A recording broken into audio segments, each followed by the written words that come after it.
Come hang with the Woodward Sports Crew all throughout football season on Saturdays and Sundays. Join our college football and Detroit Lions live watch parties. Inside the 5, caught, end zone, touchdown Detroit Lions! With money on the line. Featuring different special guests and surprises. Start times will vary depending on the game. Only on our Woodward Sports YouTube channel.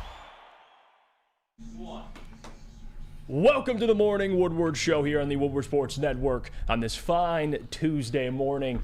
After some breaking news yesterday, which these are always, I got to watch what I say here because I want to see my favorite shows, but the news is never good news. But I'm joined, as always, alongside my partner in crime, Sam Flannel. We got Broder in the booth holding it down for JB as he works his way through traffic here. Then Broder will be joining us in the chair. And then, of course, in the ones and twos, Lucas Klotz, who's not doing so good this morning. No. Just like a lot of Lions fans, right? I mean, the injuries just seem to keep stacking up at this point. But you know what? That's the NFL, and you'll learn to have to overcome some of those injuries. If you're watching Monday Night Football last night, Nick Chubb, pretty much his knee just exploded. If you didn't see it, I don't suggest seeing it. Wasn't a great sight, but he's out for this entire season. So other teams, it happens. It's the injury bug. We'll get into all that at 8:15. Some of the injuries, not just C.J. Gardner-Johnson, who is probably the most devastating injury, but some of the other injuries as well that are stacking up. 8:30, we'll talk about Aaron Glenn, go through some of the defensive stats, because I did find some defensive stats according to PFF and other beat reporters out there. And it kind of gave me more context on this defense. Some good, some bad, and we're going to go through that at 8:30. 8:45 we'll talk about Sam Laporta and some of the things he's been able to do. And then 9 o'clock, guys, we're going to try phones again. We're taking phone calls. I know, Lucas, you said a lot of people were reaching out. They wanted to talk to us and share their thoughts, so we're going to do it. 9 o'clock, phones are working. So, yeah, get the calls in, and we'll try to take as many as we can. 9:16, it is Tuesday. Top 10 Tuesday. Me and Sam Flannel are going to go through our top 10 teams at 9:16, and then at 9:30, Lucas is going to react to them. And he's going to be I'll be grading them. He's going to be the judge, and he's going to pick apart each of our list and give his opinion. You guys can chime in as well. The ball-knowing opinion. Well, again, self-proclaimed there, but regardless. JB is here officially. JB, I know you're dealing with some traffic. Welcome, man. We're happy to have you. Hey, what's up, guys? What's up, guys? Look, I just love it, man. Short and sweet, right to the point. And we got Broder now in the chair. So the entire crew's here. We're locked in. We got some quotes by Dan Campbell that we want to play here. And then at 8:15, we'll get to the injury stuff. But first, here's Dan Campbell. We got 3 different clips. You could just play anything. But here's Dan Campbell yesterday at his press conference. No, I feel good about. Look, I don't feel good because we lost, but I don't, and I go back. I knew I wanted to play that game a certain way early, but also knew, look, if it doesn't quite work out that way, then we go the long road, and you got to win it at the end, and we weren't able to do that. So, but I don't feel, I don't feel like I should have done it different necessarily. So, that was my mindset going into the game. I'm good with the way we functioned at the end. I'd like to get that first down, at the very end of the game. Then you call timeout, and you got plenty of time to continue to function. It didn't work out. And but at the end of the day, we got an opportunity again and take it into overtime, and we just couldn't get it done. I think there's a number of things that come up in there, and I know there's a lot of things I felt like just from transition into rush, some of this play pass, now we're from reading the run into pass. Man, we've got to transition much quicker. Our urgency has to go up there, and our violence has to go up to shed those blockers. That'll go a long way. And then just there again is the discipline to just do your job and trust the guy next to you is going to do his. And, perimeter, we can't rush high. We got to close this in on the quarterback. We rush high and we don't have somebody that can cover, we're going to be in trouble. So, there's just a number of those things that showed up. Or then you get one guy who's doing it right, a couple of guys, and the next guy's not, and we give him a void. So we got to get back to the discipline of just doing your job. Transition off a rush. And the other thing is, there's a number of these that came up, and a guy's got a one-on-one. He's got to win. You know, we're getting chipped on this side. You may be getting chipped. You're getting double with the center guard. This guy's got to win, and we're not winning our one-on-ones. And you could really say some of that on the back end, too. The guys that have their one-on-ones, you know, we got to win those. And, you know, and the other thing I think just defensively is, man, we need our most reliable players to be reliable. You know, that was a big thing that came out of that game. And but look, it certainly looks and tastes a lot worse when you lose that game. But ultimately, you could argue we spotted them 14 points on offense, and that's hard. That's hard on your defense. He's another one of those guys who just quietly gets better. You know, you don't always notice it in practice, but he works extremely hard. He takes it serious. And I think there's a lot of it that, man, when he's out there on game day, there's a lot less stress for him than he is when he's out there with the coaches. You know, he's getting coached up pretty hard, and I think for him. And the other thing is, I know this because he's shown it after 2 weeks, and he did it again yesterday. He is critical moments. He is highly competitive. Like, that's a guy you can just tell, and he is not going to cower from that. You know, those moments. He's a guy who wants to make a play. He wants to make a block. He wants to, and that, man, you can win with those guys. Now, he's still a rookie. He's got to be better in the run game. But he is showing up. What you're seeing is true. That was Dan Campbell speaking to the media yesterday, and he had a couple interesting comments there. The first, we played 3 different clips. One of them was talking about the you know, at least going for it, being aggressive, and then the second clip was about the defensive line and the pass rush, or the lack thereof, and kind of some of the explanation for that. And then, of course, the last clip was about Sam Laporta, who we're going to talk about later in the show as well. But just to react to some of the things he said. And I thought it was super interesting, Dan saying, some guys need to be reliable. Like, and I don't know, he didn't specifically name anybody. And Broder, you were down there too, so I want to get your opinion on it. But for Dan to say that, you got to win one-on-ones, he's right. And it's not just the guys up front, it's the guys on the back end. But trust me, besides essentially Aiden Hutchinson, who didn't have a great game, but still he was the only one at least generating pressures. Nobody else was doing anything. He said it best, Sam Flannel, you got to win one-on-ones. Someone else has to win one-on-ones here. Absolutely, and there's a certain player that I had having a breakout year that had a pretty porous game, I would say, something that there is no excuses for, that we will get to more later. It just sounded like Dan Campbell is acknowledging that the team did not play very well, that they didn't win one-on-one matchups, that reliable players didn't step up for them, and when you watch the game, you saw that the defense did not play well. The offense turned the ball over. I mean, even himself, a couple of those fourth down decisions came back to bite them, and that's kind of what you want to hear the coach say. He sounded accountable. He sounded like he knew what they needed to clean up, and hopefully going into Atlanta they do clean those things up, because if this loss lingers and turns into maybe a slow, sluggish start for the Detroit Lions, oh my goodness, then we're officially on red alert. They can bounce back from last week, but they better bounce back. Yeah, they have to. And guys, I want to get to you on this, and I'll just say my opinion. You guys can react to it. I wasn't a fan of what he said about the OT comment thing. He was just like, yeah, we went to OT and we just didn't get it done. Like, no, dude, you should have tried to win the football game. Like, that's how it should have played out. Even you look at last night, you watch the Browns and the Steelers game. The Saints and the Panthers game. Ugh. That game was field goals. Saints ended up winning that football game. So, like, I don't want to be the guy that complains, because Neil Rule, was very vocal yesterday about the crowd of people who are like, that's my head coach when he goes for it on the Lions' 20-yard line. But then when he goes for it in the opponent's territory, everyone has a problem. Not necessarily. I have a problem either way. Like, when he went for it in Kansas City, I'm like, what the hell are we doing? Luckily, it worked out. But regardless, you could still disagree with the decision. Like, when they were in Seattle's territory and you didn't go for it, and essentially, you put the defense in a tough spot there, Seattle goes down and scores. That, I'm sitting there like, yeah, you probably shouldn't have gone for it. But what'd you think about some of the comments Dan Campbell said? I'll start with you, Broder. Yeah, I think it was fine. It was, like Sam said, he took accountability in the right areas and talked honestly about the areas of the game that they got to clean up. And fortunately for the Lions, the areas are areas that they can get better on. They can clean up. There were miscommunications. There were, coverage scheme issues that maybe a lot of people have been picking apart. Some of the decisions Aaron Glenn's been making, and he definitely can improve, but it's how he makes those adjustments at halftime or in game, and why he was able to throw some new things at Patrick Mahomes, playing a little more zone coverage in that game, but then comes back against a much more elite wide receiver group, and you're playing man. You're leaving your cornerbacks on islands.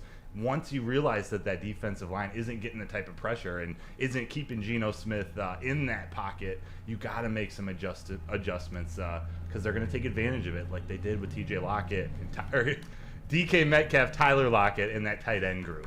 Yeah, and it's just unfortunate because your offense is playing so well, and you leave the odds of you getting the football in the hands of a coin toss. Yeah. So if the offense doesn't get the ball, scrap it. I mean, the defense can't stop a nosebleed all night. So as soon as Seattle won the coin toss, they said, all right, game's over. That's a great point. We knew exactly what was going to happen. Dan should have known exactly what was going to happen. Like, they weren't getting pressure on Geno all night. You couldn't stop anybody. We showed the Geno Smith passing chart yesterday. It was all green all over the field. Like, I was just dotting up everywhere.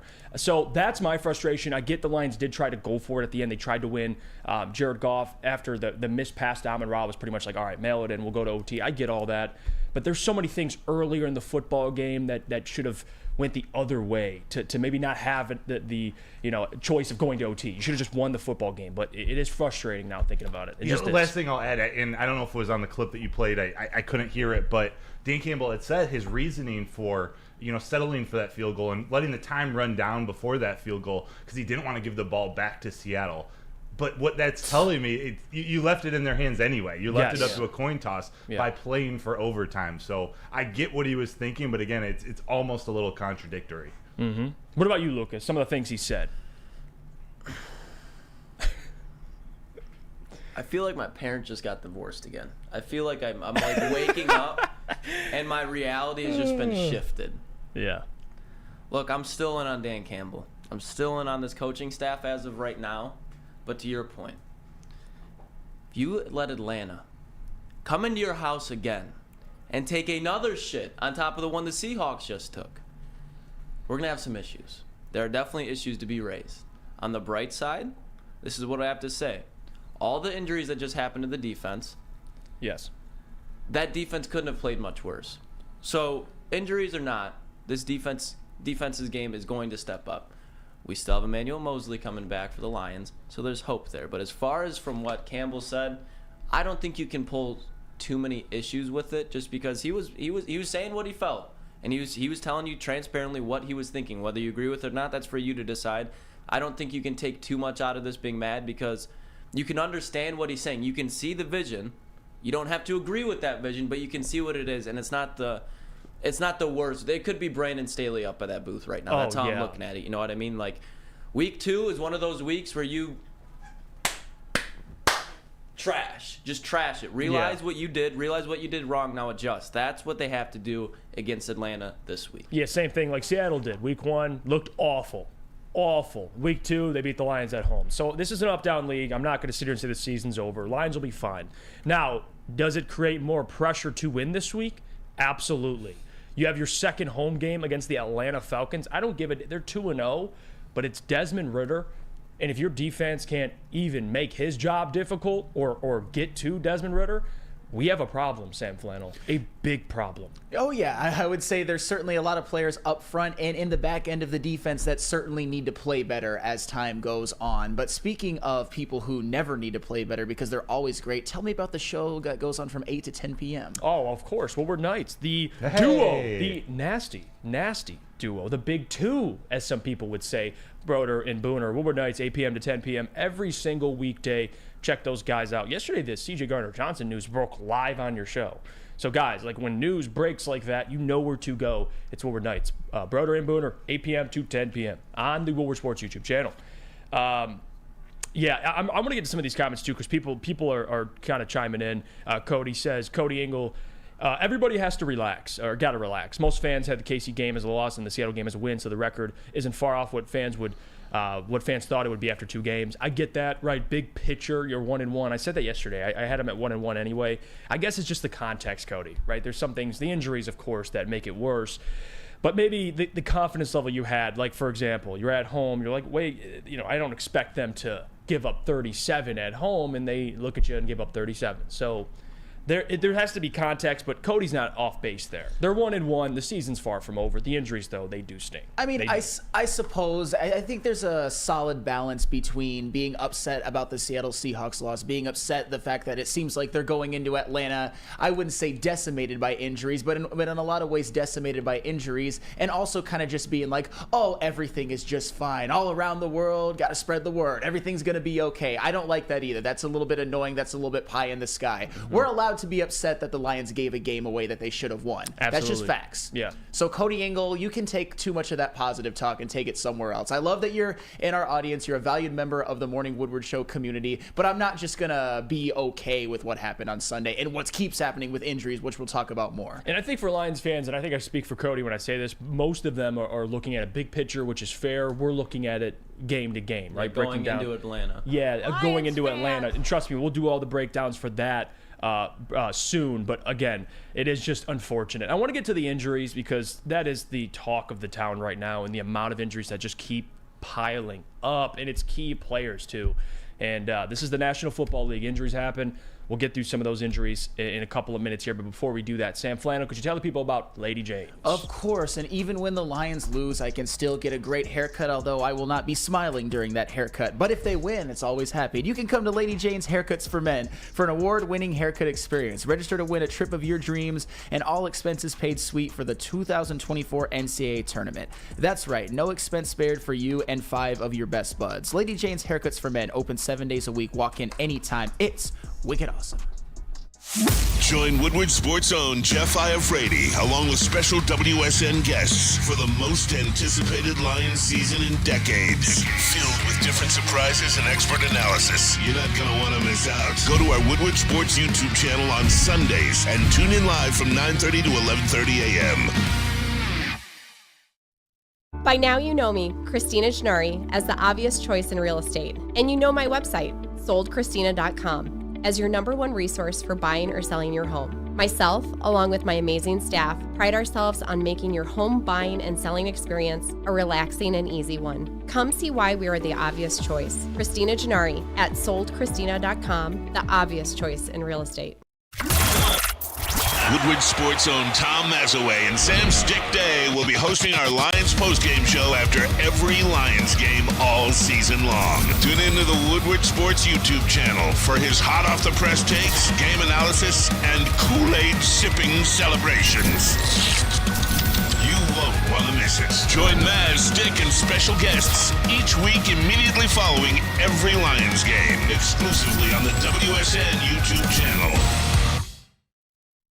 Downtown's newest sports bar is 5 Iron Golf. They got 13 TrackMan simulators, certified instructors, and most importantly, a full bar and restaurant. Compete nationwide for a chance to win a trip to the Dominican Republic with their 5 Iron Leagues. They're back and they're already live. They were live September 11th.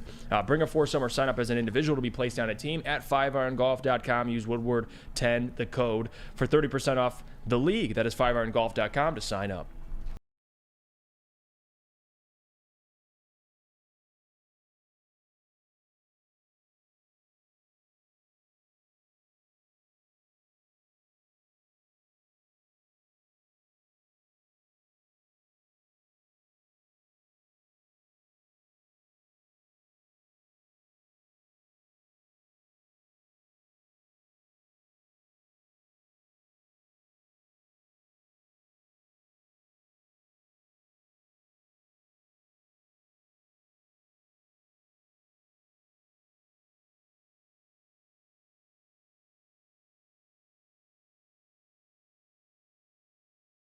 I'm like, what? He's like, he tore his pec. I don't think this is a huge loss for the Lions. Like, I said earlier, last segment, they have Emmanuel Mosley coming back, and that's just saying that at least the Lions secondary is getting some type of reinforcement from what they had last week with C.J. Gardner-Johnson going out. Yes. But now we are going to have to ask everybody on the defensive unit, and I'm not saying that they're going to, I'm not saying that they're not, but the matter of the fact is, he was the battery plug of this whole team. The guys, the defensive unit and the offensive unit relied on C.J. Gardner-Johnson. Not only was he a Pro Bowl type of level player, all-pro type of level player, but he was damn near the leader of that locker room. So losing him is both huge on and off the field. I am still in shock. Well, like, I can't believe I didn't even know he was hurt. And then he's out for the season. Yeah, like, what the fuck happened? He returned that game too, so like that made me more optimistic. Like, okay, maybe just a stunner, who knows, a bruise. He came back into the football game, played, didn't play too bad, to be honest with you. And then of course he's ruled out now indefinitely, probably the entire season with a torn pec. And I got a buddy that works in the medical field, and he's a big Lions fan too. And he even said, he's like, yeah, that. He's like torn pec. He's most likely out for the entire season. Now, everything's different. I know people are talking about TJ Watt. He tore his pec and he came back the same season. Every injury is different depending on the individual. I don't know how that applies. Can CJ come back for the playoffs? That'd be awesome. But we have to focus on just making the playoffs and just winning your division. Let's go through some of the injuries, and then we'll react to all of them. So Vaitai, Dan said he's not going on IR. Good news. It looked ugly when you watched the game live. It looked like a bad knee injury. Especially after he left, too. Oh, yeah, absolutely. And then you got Graham Glasgow. He's probably going to be filling in that right guard role. David Montgomery is day-to-day at the moment. And I don't know if that's strategic. You're saying that for the Falcons. You're saying he's day-to-day to put them on edge.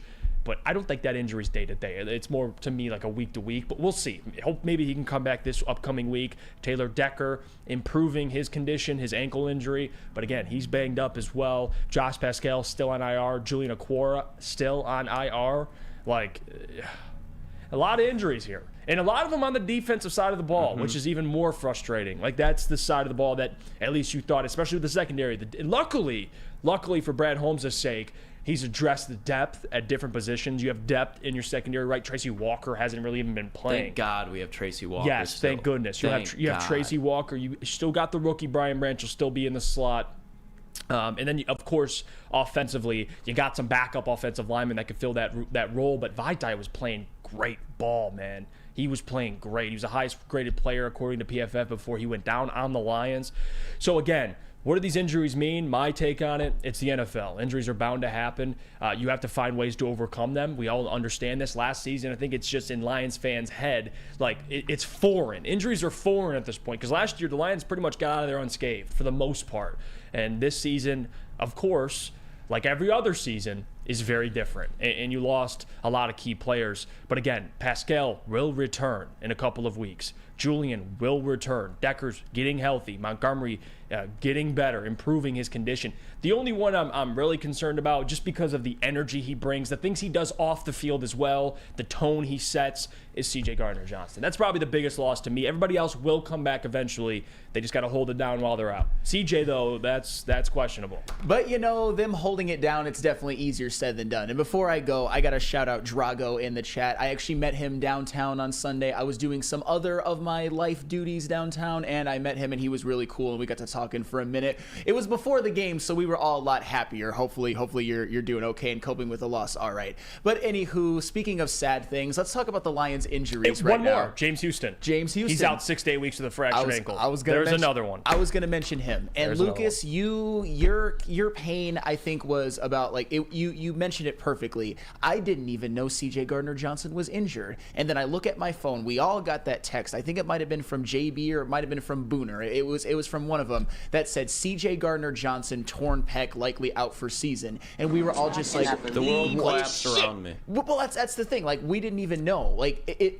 the Lions already had some bad injuries, and this one was just another one, because C.J. Gardner-Johnson, I know that the Lions have depth in the secondary, and Brian Branch and Kirby Joseph and Tracy Walker, who hasn't really played a lot this year. They'll all have to step up, and I think they're all capable of doing so. But C.J. Gardner-Johnson was really the offseason signing that changed everything. I didn't think the Lions had any chance of getting him. He basically took a discount on a prove-it deal to come play for the Detroit Lions after the previous year being tied for the NFL lead in interceptions with 6 while only playing 12 games on a team that represented the NFC in the Super Bowl. So he is the player on this defense right now that has the most experience and has probably accomplished the most in the NFL in terms of individual players so far.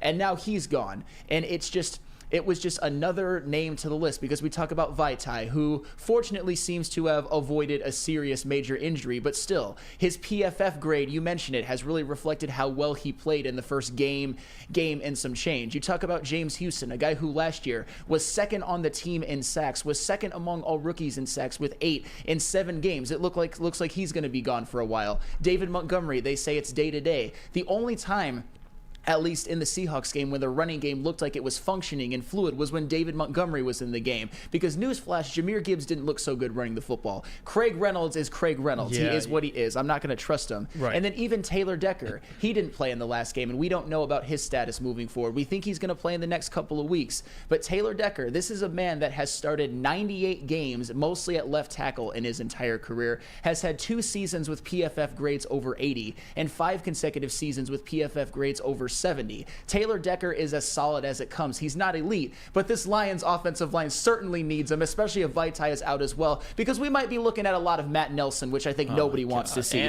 unfortunately. Now, and I want to go around the room here, and everybody can kind of discuss or name the guy that they're most concerned with their absence. And everybody in the chat is already kind of chiming in. Put yours in the chat. Who are you most concerned with being out? I'll start. I got 2. 1, James Houston. The only one on this defensive line that can consistently win one-on-ones. He's out. So that's an issue, I think, for the defensive line. And the other one to me would be Monty. Because without Monty, I'm concerned for this run game. Like, I really am. And again, you go back to before the season, David, I think he's an upgrade over Jamal. I thought it was great. Jahmyr Gibbs is still a rookie. They're easing him along. It's not ideal now, only in 2 weeks, that Monty's out. And a guy who's Jahmyr, who you drafted 12, and he should be ready to go. That's a guy that they're going to have to give a lot more carries to. It puts him in probably not an ideal situation. They want to kind of ease Jahmyr along, and now he's just kind of being thrown right into the fire with Craig Reynolds. With a couple of injuries on the offensive line, that running game does scare me. So David Montgomery and James Houston are the 2 that I'm like, that's not good. That's not good. And by the way, this comment, Dr. Detroit, why are you concerned? You said Gibbs was the man. I think he can be, especially in the passing game. But Dr. Detroit, if you watch the show, I wanted Bijan all along. Jahmyr was somebody that I had to understand why Brad took him. The jury's still not out on him, right? We need to see more. But I'm not sitting over here saying Gibbs is, Jamal Charles is a great comparison, but we still got to see it out of Gibbs. Mm-hmm. Like, I wasn't sitting here pounding the table to draft Gibbs. I thought he'd be in the second round. But again, uber talented. But we shall see with Jahmyr Gibbs. We shall see. I mean, if I had to pick one, it's without a doubt. I don't even think I understand David Montgomery's important, but C.J. Gardner-Johnson, I don't think it's close. Because not only the role that he fills, but now they're going to have to rearrange his defense. Our safety depth, thank God we have it. Now you got to put Tracy, Brian Branch, Kirby there. You know who's probably going to be on the field a lot more now? Will Harris. Will Harris is going to be on the field a lot more than he was already. So not only are you taking the presence of C.J. Gardner-Johnson out, but in my opinion, there's going to be a liability on the field. And when you got the games they have it going, you got Desmond Ridder at home. Don't blow it. But then you're on the road in Green Bay.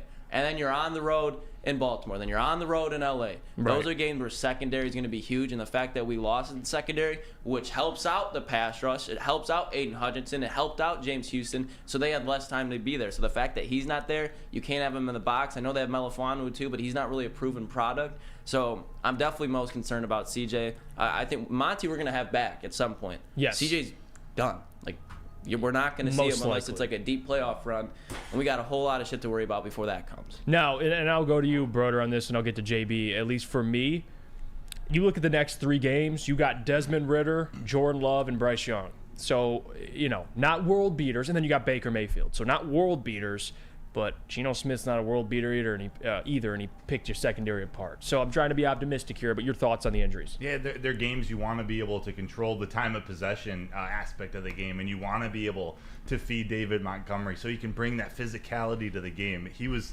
behind that offensive line. He was almost creating maybe not a new identity, but a more physical, a more dominant up front approach that the Lions could have on offense. So I think that's huge, but it's hard to hard to overlook C.J. Gardner-Johnson and all this, and kind of the sleeper injury, and it's someone who hadn't really performed yet, but I believe you're high on him too, Jeff, is Josh Pascal. Yes. Being out for as long as he is, he might even be gone for the rest of the year. Right now, it's to be determined with some lower body injury. What'd you say? The rest of the year? Yeah, like possibly. That's the rumor. Yes, it's an extended amount of time. They haven't made any decisions yet. So I thought, especially now when we need this pass rush to come up big, I thought Josh Pascal could be one of those guys who could really have a breakout year. I really did too. JB, what do you think? What's the most concerning out of all the injuries to you?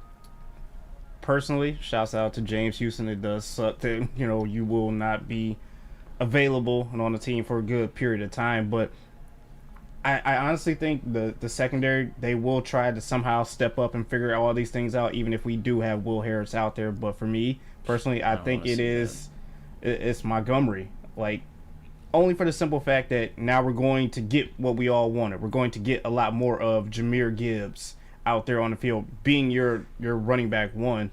But then again, what happens if he fails? And then we're sitting here as Lions fans criticizing Brad Holmes once again for taking a running back in the first round, when you probably shouldn't really do that, and sitting here calling him a bust if things don't work out, which I think that's the same thing that we had last year with J-Mo. So, and it's okay. I don't like that. And I'm cool with Lions fans being optimistic. It's a lot of fun before the season, right? You talk about players. We try to, give our take on what players will show out and who won't. And Jahmyr Gibbs seemed to be a common theme there among Lions fans, a guy that everyone expected to do big things this year in the passing game more so, but still as a rusher, still going to be effective. I'm going to hold him to the fire this week, Sam Flannel. I expect a big game out of Jahmyr Gibbs this week. No excuses. 100%. If David Montgomery is not out there, Jahmyr Gibbs needs to get the lion's share of the carries and a lot of touches. And I don't want to hear it this week about, he's a rookie, we need to keep easing him in. This week. We never, at some point, we have to actually let him play and let him see what he can do out of the backfield. Because I'll tell you what, Atlanta is letting Bijan Robinson play, and look how he is looking. And Brad Holmes has said that he liked Jahmyr Gibbs better as a prospect than Bijan Robinson. And right now, I feel like just for that alone, he needs to get his head examined, even though he has done a lot of great things. We look at guys even last year, Isaiah Pacheco, over 800 yards his rookie season as a 7th-round draft pick. You look at Tyler Algier. You look back at guys like Alfred Morris and even James Robinson came right in from day one or season one, 1,000-yard seasons. And with Jahmyr Gibbs, you're talking about, oh my God, he's like people are just saying that us demanding more than 7 carries is like, he's just a rookie. We need to ease him in. Not this week. If David Montgomery is there, not this week. Yeah. He needs to show out. Especially last night. If you watched the Browns and Steelers game, I mean, you watched Jerome Ford walk in and get 100 yards. Right. If Jahmyr Gibbs can't do that, then it was a bad fucking pick. Yeah. I'm sorry. Yeah. I'm not saying he can't. I'm just saying at some point we have to demand that he does something. And I'm not going to use the B word yet, but Sam, you're not off base. I expect a big game out of Jahmyr Gibbs. In the passing game, he was solid last week, but we got to see more of that, no doubt. He's got to be a weapon the Lions can lean on here. I mean, he just has to. Let's go to break here. When we come back, we'll talk about the defense. We'll kind of bring up Aaron Glenn once again here. And I got some interesting stats that some people at PFF pulled about this Lions defensive line. And we're going to go through that and much more. But before that, Sam Flannel, you got to give a place that Lions fans can go and just take the edge off here. Oh, absolutely. And we're certainly on edge right now. And experience the true meaning of exceptional cannabis products with Dispo Dispensary. With over 12 locations, including their new location that is now open in Whitmore Lake, Dispo is never far away. Join us this Friday, September 22nd for the first 4 shows of the day. Morning Woodward show through Woodward Heavyweights, all live from our location in Romeo. It's a fun place. They treat us really well. It's a fun day. Dispo Dispensary, disposhops.com, your local cannabis plug. Where's the most convenient place to get that big fitness energy? It's Planet Fitness. Join today for just $1 down, $10 a month. With over 2,400 locations and equipment for every workout, you can get in, get energized, and get going. And with free fitness training and most clubs open 24 hours, everyone belongs in the judgment-free zone. So join today for $1 down, $10 a month, no commitment, cancel anytime. Deal ends Wednesday, September 13th. Join now at any Metro Detroit location. Hurry, offer ends soon. Brace yourselves, Detroit. As the sun begins to set, 2 of Woodward Sports' brightest young stars will be taking the mic for a brand new show. Woodward Nights with Spooner and and Broder. The dog days in Detroit are over, and the boys are unleashed. Join in on the banter and hop on the bandwagon of the #1 night show on the internet. Tune in to the Woodward Sports YouTube channel every weeknight from 8 to 10 p.m. Woodward Nights with Booner and Broder. It's the Randy Wise Celebrity Golf Tour. You're a good coach, Tim. Oh, great shot. Some of the biggest names in Michigan sports, and some, well, not so much. Oh, yeah, baby. Oh, yeah, baby. Oh, shit. Watch episodes at woodwardsports.com. When buying or selling real estate, flexibility and control over the sales process is key. Sellers, how would you like the freedom of canceling your listing agreement at any time for any reason with no penalty? That is exactly what Mark White and Associates offer. It's called the Minute-by-Minute Listing Agreement by Mark White and Associates. Try Mark White's risk-free minute-to-minute listing agreement today. Looking to buy or sell real estate? Visit markwhitesales.com or give them a call at 248-290-8242. markwhitesales.com, where flexibility meets success. We're back. It's the Morning Woodward Show here on the Woodward Sports Network. Thank you guys for sticking with us. If you'd be so gracious enough, hit the like button on the stream. It does help us, helps the show, helps the network. So if you could do that for us, we'll hit to 100 likes by the end of the segment. It'd be big time. I want to continue the conversation about the Lions. Let's focus on the defense because we spoke about it yesterday. Now I want some context. And we got some graphics here to kind of give the people, to give some more context on this defense. And Lucas, you can pull up anything you got here, and I'll break it down because there's good news and there's bad news. We'll start with some bad news. All right. So we'll finish it off strong. Let's start with the bad news. Okay. Lions fan report. Shout out to them. They put this graphic out there. Aaron Glenn's defense last 3 seasons against the Seahawks. 2021, that was with Russell Wilson, 497 yards allowed. 2022, 555 yards allowed. 2023, 393 yards allowed. Through 3 seasons, essentially, you're basically giving up almost 1,500 yards to the Seahawks. Now, every team, there's always it'd be like the Browns have the Bengals number, but this is bad.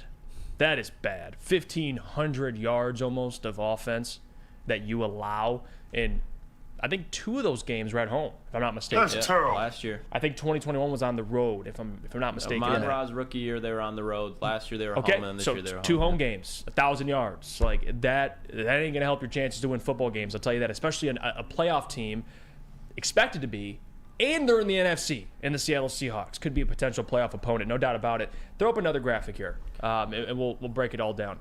So that's some of the context. Now, this is worse. This is the biggest thing to take away for me.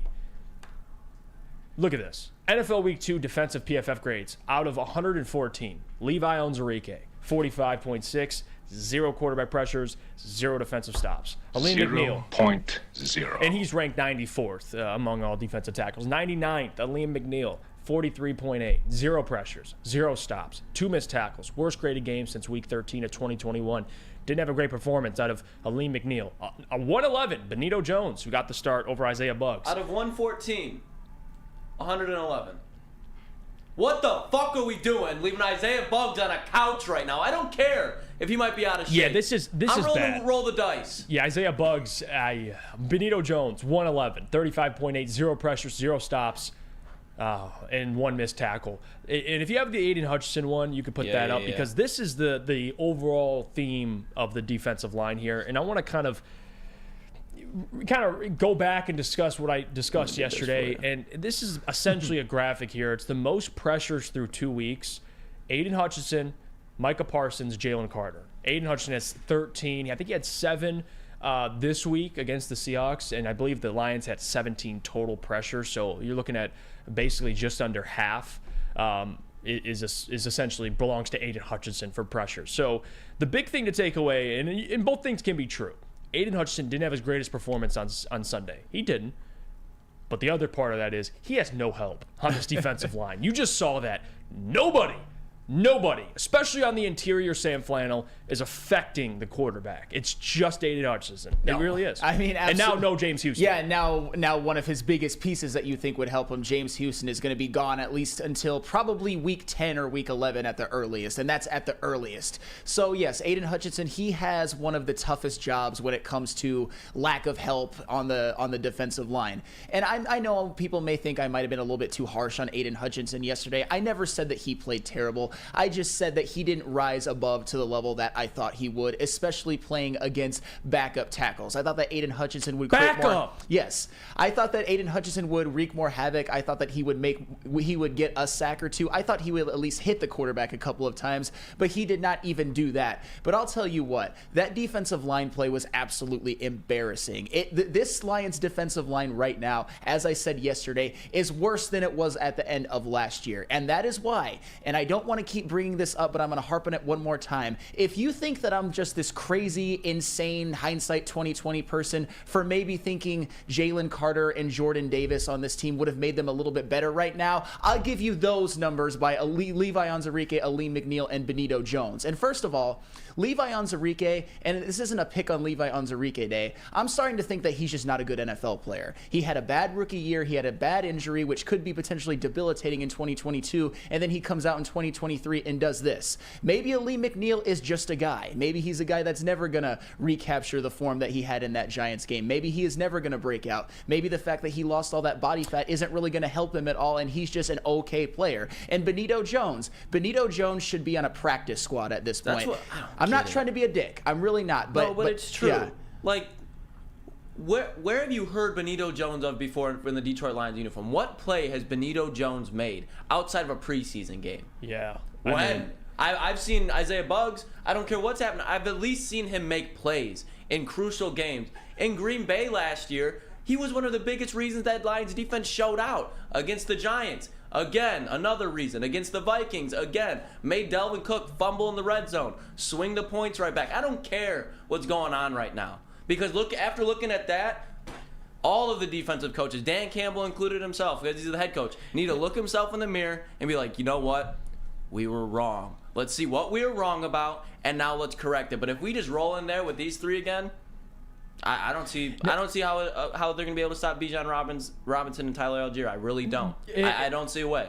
And again, they've been this defensive line, at least to give it some credit here, they've been solid against the run so far. Great, but you're not generating a pass rush, which is the problem. And Hoof Harded says, what happened to Kaminsky? He was so good at the end of last year. It's a good question.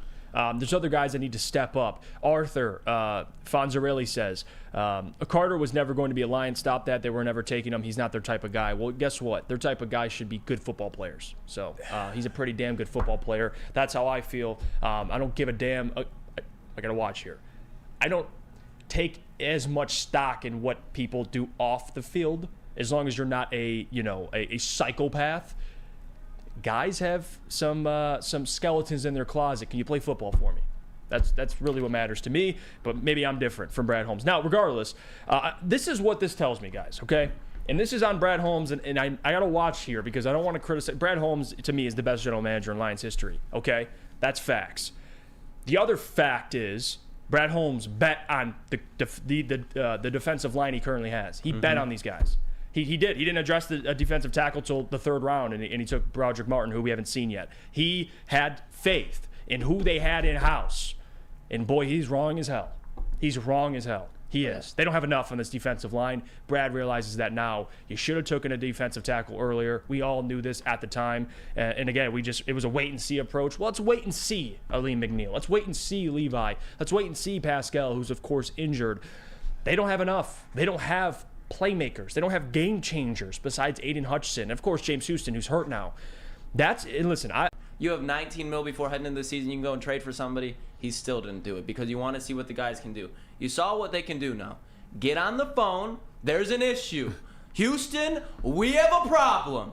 Get on the phone and fix it. If not, that's some shit that, and I'm not saying, but if we do not address this at all, the Lions, and that's same old Lions mentality of just sitting back, watching, and not doing anything. They need to do something. No, they have to. There's no way. You're not winning the NFC North if you keep this defensive line how it is. You're not. I'm sorry. You need to do something. Because Green Bay, Solid O-line, solid wide receivers, solid skill players everywhere. They're going to be able to control the game. If you have this defensive unit, they're going to be able to control the time of possession because their receivers are all fast and they're all playmakers. They're inconsistent, but so are the DBs we have back there right now. Brian Branch, still a rookie. Tracy Walker, vet, but there's a little when it comes to coverage. He's great in the box. Jerry Jacobs, we saw, flawed. Emmanuel Mosley's coming off a major injury. Yeah. Then you're bringing back Chase Lucas and Will Harris. Yes. You comfortable with them? No. You need to address the secondary and or the D-line, or you're not winning the NFC North. You're not doing it. Yeah, not at this point. That should be the goal. It's big picture. Like you can't all of a sudden switch and now not compare the Lions to the best in the NFC. Like before, it was like, oh, I'll take them over the Cowboys. I'll take them over the Seahawks. And then now it's like, well, they just need to win the NFC North. No, keep that energy, guys. This was a team we thought was one of the best in the NFC, so you should compare them to other teams. Cowboys, how do they look? Destroying everybody. The 49ers.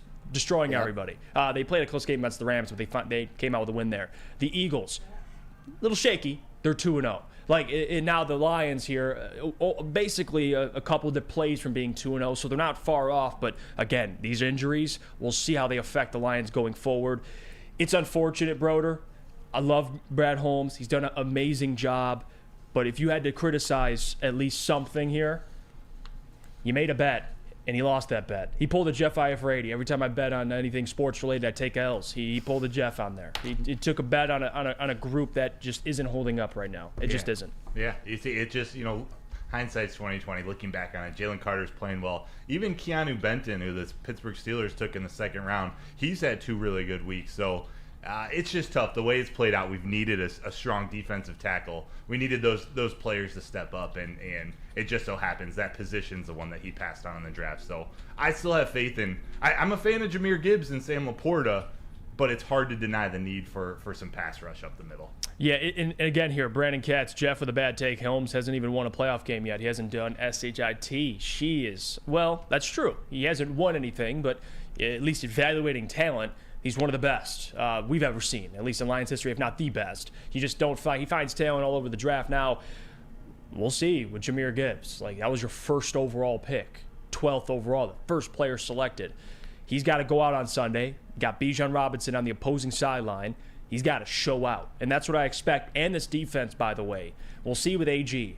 AG, and this is why I'm shaky with AG because he's shown a lot. Even last year, the Lions, the second half of the season, the 8-2 stretch, that defense with less talent looked pretty solid. They got a little more talent. Even with the injuries they currently have right now, they still have more talent than they had last year. Emmanuel Mosley's coming back. They're going to have more guys. Brian Branch now, Jack Campbell, so on and so forth. But let's see. Like, this defense, Green Bay, you brought them up, Lucas. Green Bay was up 10 to the Falcons before, throwing the lead. Like, they almost won that game. And that's people are like, oh, you're overreacting. It's one game. The Packers it's one game. almost were 2-0. The Packers easily could be 2-0. And you know who they just lost to? The team we're playing this week. So that's going to raise your eyebrows. And not only that, we had a bad loss, and we had some even worse injuries. And if you want to repair that for a season long, you have to address it now. So, yeah, it's one loss. Yeah, but what do you want us to do? Sit up here and be like, it's fine. It's fine, Detroit. We're going to go. We're going to beat Atlanta. We're going to go on the road at Green Bay, win. Everything's the same.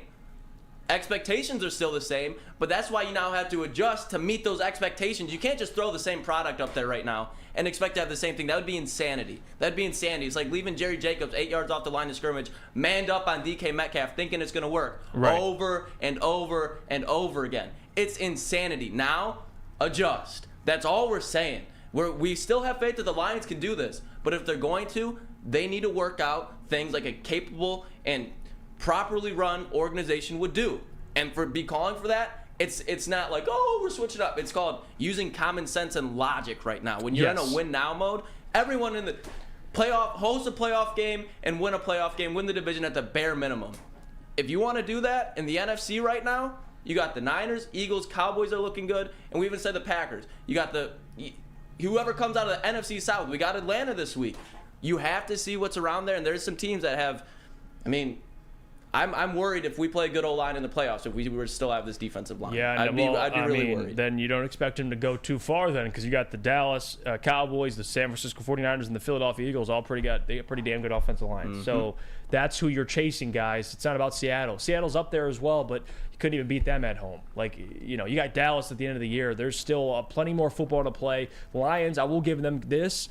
The first two games, one of the tougher first two games, I think, in the NFL for any team. I mean, you got two playoff teams. One of them is Patrick Mahomes and Andy Reid. The other one is Pete Carroll in that Seattle Seahawks team. So I'll give them that. But, man, the next, 3 games, you should win 2 of 3, if not all 3. That's my expectation. You can't fall behind now, especially with how the Packers look. I'm with you, Lucas. We'll go to break. When we get back, we'll talk about Sam Laporta. We'll get some positive energy, some positive vibes here flowing through the studio, and we'll bring him up. But before we do that, I got to hear about our friends from Guardian Alarm. Absolutely. Let Guardian Alarm offer good defense. you. Actually a good defense. Customized solutions from real experts. Our professional technicians take the time to recommend security and automation solutions specific to your needs. 24/7 professional monitoring. Call us anytime, day or night, and know that a Guardian team member will stay on the phone as long as needed. Technology backed by people. Your safety and security deserves technology that's been proven to work and people who have been proven to care. Give them a call at 1-800-STAY-OUT. Stay out. That's 1-800-STAY-OUT. Guardian Alarm, your local security experts. The Sports Marketing Agency would not be who we are without great community partners like Higuera Health and Carol Zaniga. It's an awesome opportunity to partner with your organization. Higuera Health is a comprehensive behavioral health organization. We serve children through older adults with mental health, substance use, and developmental disabilities across Western Wayne counties, and really excited to now be in downriver communities as well. Give us a call at 734-458-4601. Now, coming to Woodward Sports, Woodward and Main Street, the Woodward Sports Network Detroit Lions show. Let's go! Catch Gabrielle D. Phillips, Matt Broder, and Terry Foster for all the latest news on your Detroit Lions every week. Only on the Woodward Sports Network YouTube channel and woodwardsports.com. At work and at home, we're there with smarter security solutions. Featuring complete automation with customized alerts and more. For over 90 years, we've been the company that's been counted on to protect what matters most, all with personalized service and care. Right now, for a limited time, receive a free video device plus free installation with a new home system. Guardian Alarm. We protect Michigan. For over 60 years, Fairway Packing Company has provided Michigan's finest restaurants, hotels, and casinos with prime beef, Wagyu beef, and dry-aged beef. Experience the Fairway difference for yourself. Visit the steak shop in Grosse Pointe Woods for grab-and-go steaks, or order online today at fairwaypacking.com. Welcome back to the Morning Woodward Show here on the Woodward Sports Network.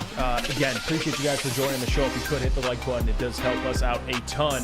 I know people are chiming in here, a lot of different opinions. This is what I love, though, about this show. People chiming in with all kinds of opinions on YouTube. Go check that out if you're not in the chat. You're missing out. Booner put his thoughts, and this is where I have a problem. Love you, Booner, but I just disagree with this. He says things will be fine. This team started 1-6, made adjustments and finished 8-2. More talent this year, even with injuries. They'll make adjustments and find a way to win. That's the problem, though, Booner, for me, is the slow start. Like, I don't want this team to start 1-4 and then make adjustments. You should start off and play good and win games early on. Like, that's what I expect. We're not saying like all of that is incorrect, but the key thing that he said is make adjustments. They have to. They have to make adjustments and make the correct ones. That's what they have to do. If they could very well be just fine. But adjustments need to be made. They have to. But Booner's not off base. They have to make adjustments, and hopefully, like Booner said, they won a ton of games last year with less talent in the second half. I brought that up last segment. Maybe they can do that, but they have to. Not maybe. They should, and they have to keep these Lions fans bought in. Speaking of at least the positive energy and the good news, Sam Laporta, man, like he's a dog. And his first 2 games here, I think he's even doing more than I expected. And Lions PR came out with an interesting stat here. Lions tight end Sam Laporta is the first tight end in NFL history to log 5+ receptions in each of their first 2 career games of their career. And why that's significant, and this is why it's significant to me. because for the tight end position, for any rookie tight end, it's always a learning curve. It's always an adjustment period for guys because it is one of the harder positions for a rookie to walk in and just be a lead at. I mean, there's so many different things. You have to be sharp in the run game. You got to know assignments. You got to know what your job is. He's playing multiple different areas. So for Sam Laporta, it's a lot to take in as a rookie.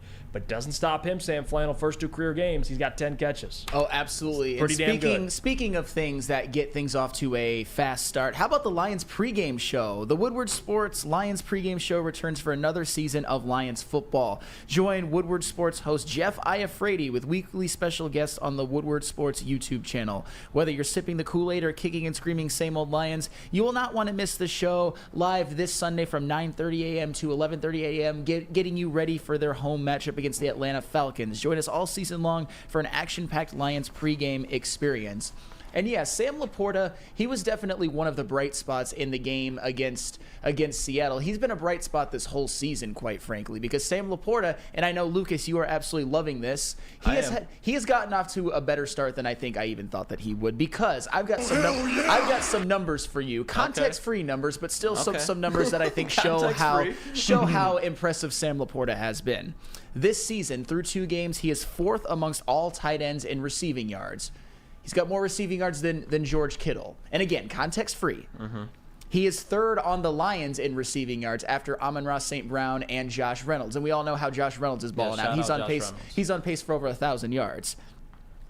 Sam Laporta is on pace for, and this is just through 2 games, 85 receptions for 867 yards. I think we would all be doing backflips for that stat line. Get that gold jacket ready, If baby! he does that as a rookie, that is a gold jacket level start. And I'm not saying he's going to do that. I'm just saying he is on pace for that. And let me give you some more context when it comes to how some of the other rookies are doing. Okay, Again, how about Michael Mayer? Michael Mayer this season, somebody I was very, very high on, has 1 reception for 2 yards. Oh, God. Dalton Kincaid, 9 receptions for 69 yards. Luke Musgrave, probably the best out of all of them besides Laporta, 5 receptions for 75 yards. And most of that came week 1. Absolutely. And we're just going with tight ends who were drafted either the 1st or 2nd round. Luke Schoonmaker, I get it, he's not tight end 1 on that team. 1 reception for 1 yard and a touchdown.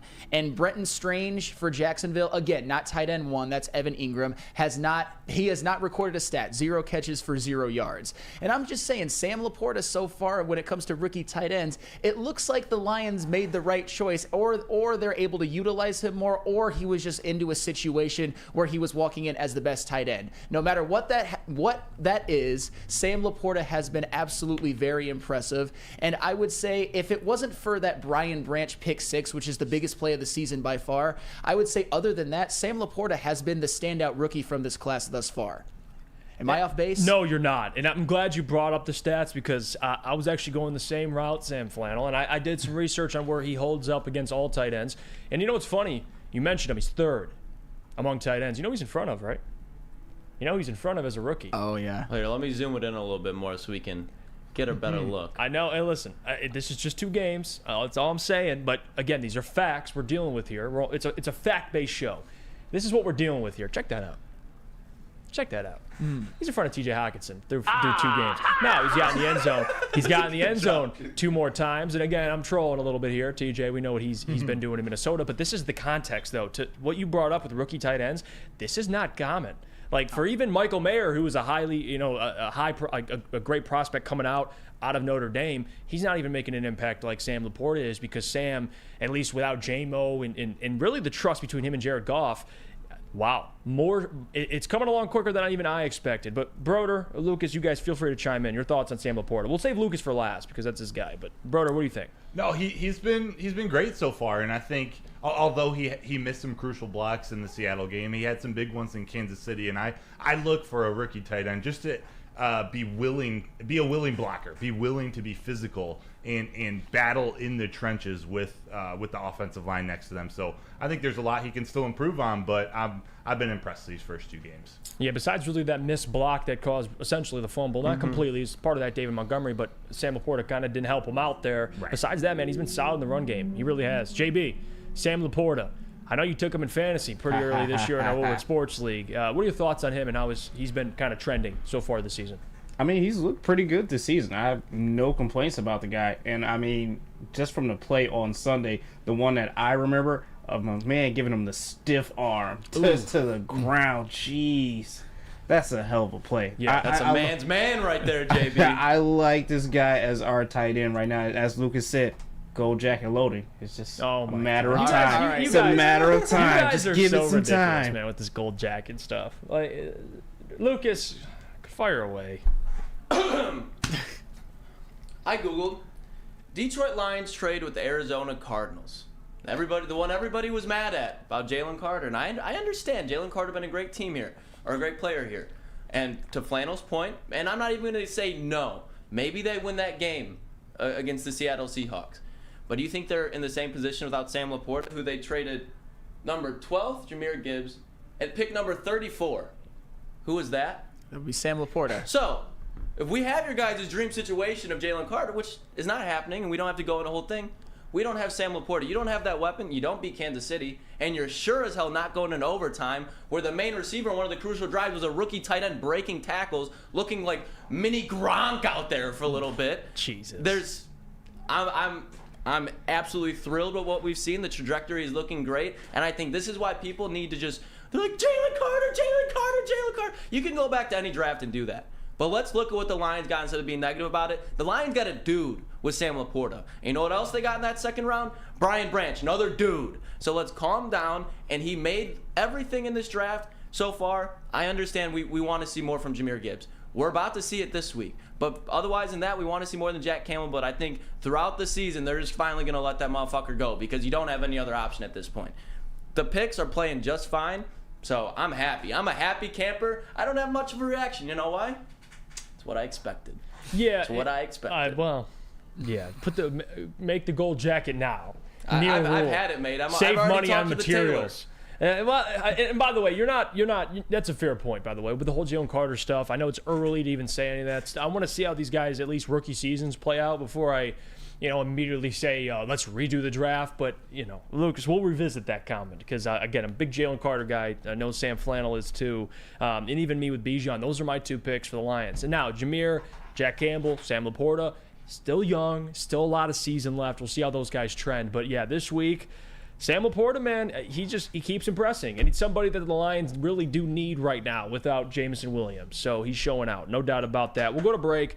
When we get back, I want to take phone calls. I'm going to put the phone number in the chat. You guys feel free to call in. We want to hear everybody. Yes. No Kaepernick talk, though. Yeah. Rod. Yeah, Kaepernick has nothing to do with the discussion. But anything else, feel free to call in and share your thoughts. But before we go to break, I got to tell you about another big boy besides Sam Laporta, and that's Big Boy's Burgers and Sandwiches. Because I'll tell you what, burgers and chicken sandwiches are taking over at Big Boy. It's burger time. They got the best cheeseburgers. They got a new pretzel bacon cheeseburger. If you want chicken, they got that as well. Their hot chicken sandwich, as you can see right there on the graphic. They got delicious fries and, of course, dessert. Save room for it. All that and more at Big Boy. What?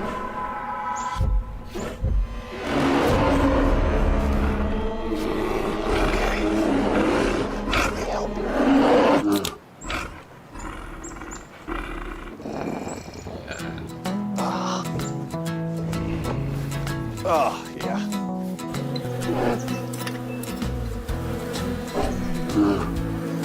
Nothing. G-G-G-G-A.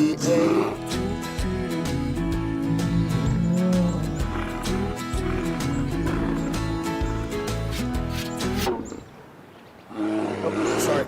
I forgot. There we go. Oh, cheers, buddy.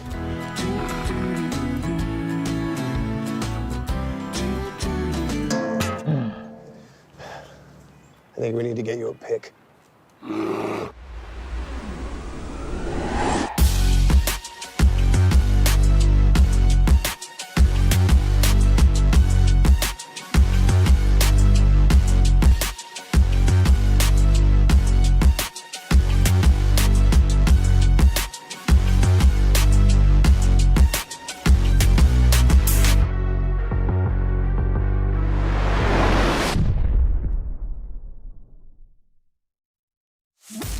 Join Woodward Sports' own Jeff Iafrate, along with special WSN guests for the most anticipated Lions season in decades. Filled with different surprises and expert analysis. You're not going to want to miss out. Go to our Woodward Sports YouTube channel on Sundays and tune in live from 9:30 to 11:30 a.m. Calling all landscapers, how would you like to landscape like a legend? Register for your chance for 4-time Stanley Cup winner Darren McCarty to work your crew for a day. That's right, Darren McCarty on your zero-turn weed whipping and edging for your favorite clients. Sign up today at OutdoorEquipco.com. That's OutdoorEquipco.com. It's time to talk to the people here at the Morning Woodward Show. We're taking phone calls, so feel free to chime in here. Because I do want to speak to you guys. Wasn't able to do it yesterday. It was kind of frustrating, and phone lines were acting up. But of course, we're pulling Neil here. They started working right after our show. So Neil Rule, I don't want to hear it. All right, happens to us too. Heavyweights were taking phone calls. Woodward Knights was too. What the hell's going on here? I mean, everything starts working once Ermanni and Edwards is done. So that's what I was told, and it's very true. It's how it plays out. But it is what it is. I want to get to some comments. People are already chiming in here, and you saw a comment too. Brad Holmes. Whoever is calling Matt Millen? Brad Holmes the new Matt Millen. What? Pull your head out of your ass. What are we doing here? Are we forgetting about Panay Sewell, Amon-Ra, St. Brown? Keep going. You know the rookies that we've drafted in the last 3 years. Talent evaluation, it's not even close. No. Not even close.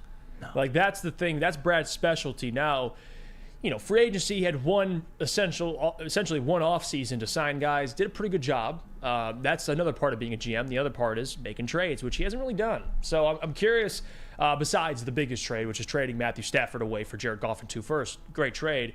But we got to see more out of Brad Holmes. But come on, Matt Millen, that's ridiculous. Flannel. That's ridiculous. That's 100. That's an overreaction. That is 100% an overreaction. Nothing that I've been doing is an overreaction, but certainly the Matt Millen stuff is the Matt Millen comparison needs to be dead and buried right now. I will say this though. I do think the jury is still out on some of Brad Holmes' picks more than we think it is. Because right now we're talking about, at least with these rookie first-round picks, Jahmyr Gibbs. He certainly doesn't look like a player worthy of a number 12 overall pick, or running back worthy of a number 12 overall pick right now. And there were certainly some questions about taking an off-ball linebacker at pick 18. Right. And Jack Campbell certainly hasn't looked the part just yet. And he hasn't even been on the field that much. We're not even seeing him in the starting lineup yet. So Brad Holmes, he has been great. He's done a lot of great things. But he's not perfect, and hopefully those first-round picks from this year pan out. But so far, the jury is definitely still out. Let's get to the people, JB. Send them through. Who do we got? all right, so first up, this is actually Lucas's boy right here, JD. JD, welcome to the show, brother. What do you want to discuss?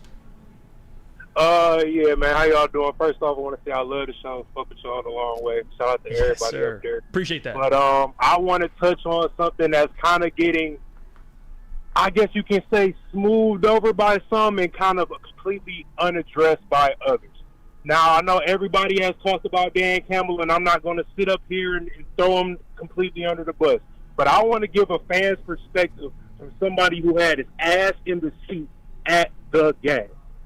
The first time we went for it on fourth down, the entire crowd, it was an instant deflation before we even lost that play. And I'm not the fan who's like, oh, I'm glad when he does it times and I crucify him every time. I'm not that. Because I love the KC call for one reason. I feel like we smacked him in the mouth with it because it was unexpected. Everybody looks for Dan Campbell to do things that now I guess you can say, and I really hope it's not this, but I'll say give him some sort of media attention. And that's the lens I was kind of looking at it, especially in the post-game interview when he said, yeah, that's what we wanted to do, so we wanted to stick to that gun and keep doing it. We wanted to catch him off guard. Now, that's cool if that's their game plan. But when it doesn't fucking work, you got to get away with it. You got to kick the field goals, man. You really got to. Yeah. But then on the flip side, if you want to come out ballsy, when the fourth quarter is here, do not get all the way down to the fucking 20-yard line and choose to do dick and duck to get your kicker on the hash. Don't do it. Go for the touchdown. The entire crowd, like I said, it hits way different when you're a person. My cousin told me he watched it on TV, and he said he didn't hear us all in the crowd saying, hurry the hell up. I was sitting next to a 7-year-old on his birthday, and his father was letting him cuss everybody that we was cussing out. He was standing on his feet saying, hurry the fuck up. And then when the sole field goal unit went out there, everybody damn near had a stroke. I'm not okay with it at all. I'm okay with Jared Goff's pick. I really am. Shit happens. I'm just super, super, super not okay with that. And outside of that, I'm going to make this quick. We got beat the fuck up by Seattle. David Montgomery's ankle was blatantly twisted. Every single dog pile. Elbows thrown, nuts grabbed, all of that. I sit pretty close to the field. We were getting our asses whooped. And when they hit Jared Goff late, I guarantee you, I will bet my left note on this. Pete Carroll sent them and said, go fucking blast him right quick. Hit him in the mouth. Because we also folded under our own pressure. I saw our own players out there with their eyes just fluttering around like, holy shit, we got to do something now. And that's a culture thing for me. Honestly, I'm not cool with that. Well, JD, I mean, are you bilingual? Because you're speaking facts. I don't know what's going on here, JD. But you called I'm it. just honest. Like, I love you guys to fucking death. I swear to God, even people that hate Sam Flannel, I will blow somebody's shit clean the fuck out for Sam Flannel, even though you do piss me off with the stat thing sometimes. But facts are facts, and we respect facts over here at Woodward Sports. I don't work at Woodward Sports, but I'm with the gang. I love y'all. I wish y'all would come to the games, but I know y'all got to do the stream. Yeah. But I really wanted to give the perspective from the stands, and I can do it every week because I'm a season ticket holder. I'm not a fucking team flipper. That's Sam, I love you, but I don't give a fuck about KC. I don't give a fuck about Aaron Rodgers. When the Lions aren't playing good, I don't watch football. That's the fan I am. So when I sell out $2,700 for 2 fucking season tickets, I don't want to see my head coach going for it on fourth down strictly because he wants. I'm going to be honest, and this is my belief. Like I said, I'm cool with the fucking pick. I'm cool with the pick. It happens. It's football. But when you go out there and you want the headlines to be Dan Campbell beats Pete Carroll, I have a problem with it. I have a problem with it. Sam's clapping for you right now. No, that was a great That's a mic drop. That is a mic drop amazing. right there. Yeah. JD. And on the other side of that, I'm not going to keep cutting you off. It's time for Brad Holmes to go spend some fucking money. Yeah. So, okay, we want Dan Campbell guys. We want good handshake. We want the guy we want your daughter to date. That's cool. But we also need fucking dogs.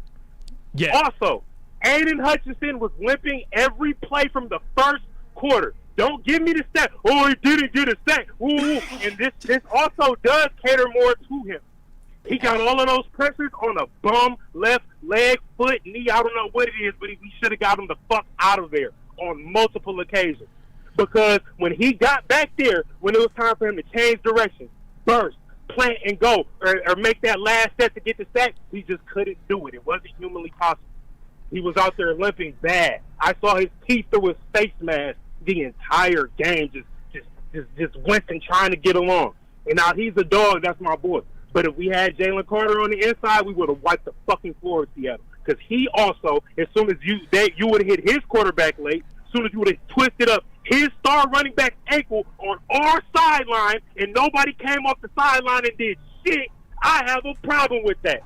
Fuck the Dan Campbell guy narrative. We got Jack Campbell. We got a nice quarterback in there. We got all that other shit. Go get some fucking dogs. Yes. Go spend some fucking money. Yes. And I want another power back before we go see Atlanta. I'm not going to lie. JD, you just broke everything down for us in one full. I appreciate you, man. You welcome back every week. Like, just call the show. We need like a Tuesday JD touch-in or something like that. We got to check in from the ground, like from Ford Field. With JD. We can do it. I'm out here. We can do whatever we got to do, man. I'm out there every game day, section 114, man. Yes, I got you. Sir. JD, you're the GOAT, my guy. You're the GOAT. Welcome back anytime. Appreciate the call. Big time. All right, appreciate it. Give me my theme music.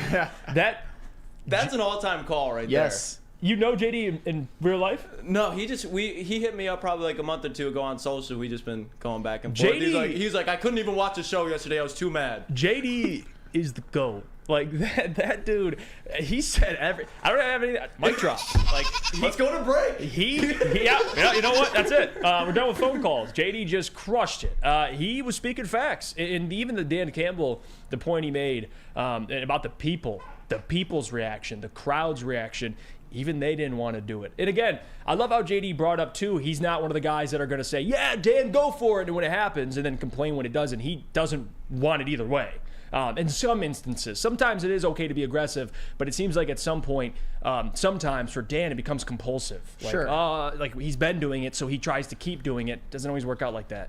If you keep gambling, you're bound to lose eventually. Well, and that's the thing. One of the reasons that I love this call so much is because it's speaking to the passion that fans have for this team. We can't just play the whole like, oh, it's okay, it's a long season, everything is going to be fine. The Lions should have won that game. It was the most raucous atmosphere probably in the history of Ford Field. It was the most anticipated home game that I can remember in my lifetime because the Lions haven't played a home playoff game since I was like 2 years old. So that's what it is. Yes. And I really hate this narrative too, and you guys, JD, kind of talked about it as well.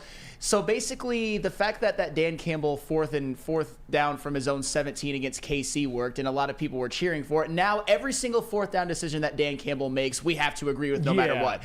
Those played a role in costing the teams the game. I mean, the first one took 3 points off the board, and the second one gave Seattle a 45-yard touchdown drive when they could have pinned him deep. Right. They lost the game. You have to look for reasons why they lost the game, and that was one of them.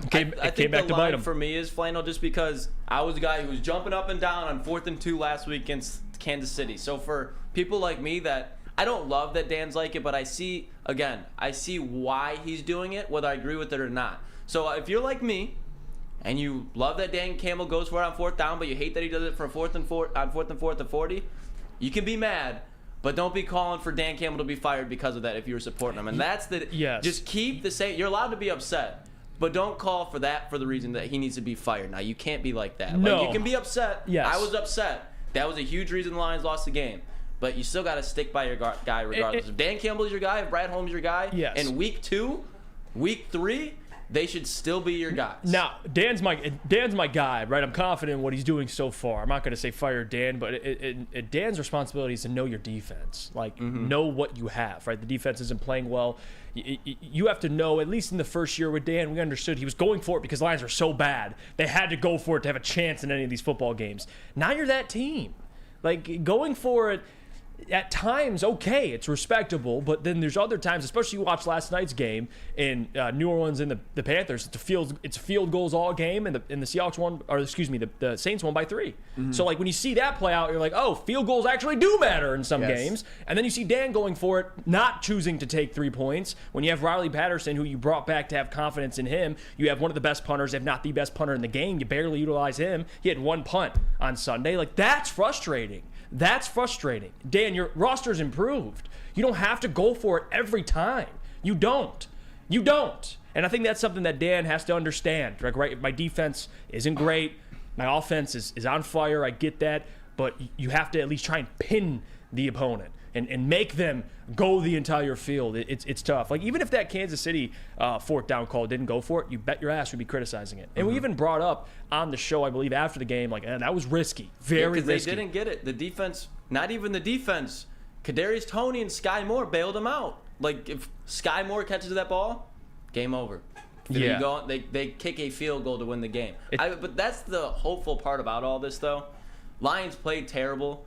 But if Dan Campbell just adjusts his play calling like he did the second half of the season, hopefully this was the tough pill that he had to swallow to be like, damn, I know we're talented, but that doesn't mean I can go for it like how I want to. If this is the pill that Dan Campbell can swallow, I think the Lions could be just fine if he just has responsible play calling. But that's something he has to do. He has to. Let's go to break. When we get back, we'll get into Top 10 Tuesday. Me and Sam will give our top 10 teams. We'll see if the Lions make the cut. And then, of course, Lucas will react to our list at 9:30. But before we do that, we do got to go to break. Sam Flannel, could you tell the people at home about our friends at Swiss Insurance? Absolutely. Do you have football on the brain? Fall ushers in college and professional football, and this year is going to be awesome. Fall is also a perfect time to shop your home and auto insurance. Shop it like a pro with Swiss Insurance. They cover Woodward Sports Network, and they should be covering you too. Ask for Mark at Swiss Insurance today at swissins.com or call 248-800-4177. Again, that is 248-800-4177, Swiss Insurance. Since the dawn of moving people, Chevrolet has led the way. The world of transportation is changing. At Feldman Chevrolet, we are leading the charge forward. With every electric vehicle, every mile traveled, one Feldman at a time. The company that puts more Chevys on Michigan roads is now the #1 name for Chevy electric vehicles. Brace yourselves, Detroit. As the sun begins to set, 2 of Woodward Sports' brightest young stars will be taking the mic for a brand new show. Woodward Nights with Spooner and Broder. The dog days in Detroit are over, and the boys are unleashed. Join in on the banter and hop on the bandwagon of the #1 night show on the internet. Tune into the Woodward Sports YouTube channel every weeknight from 8 to 10 p.m. Woodward Nights with Spooner and Broder.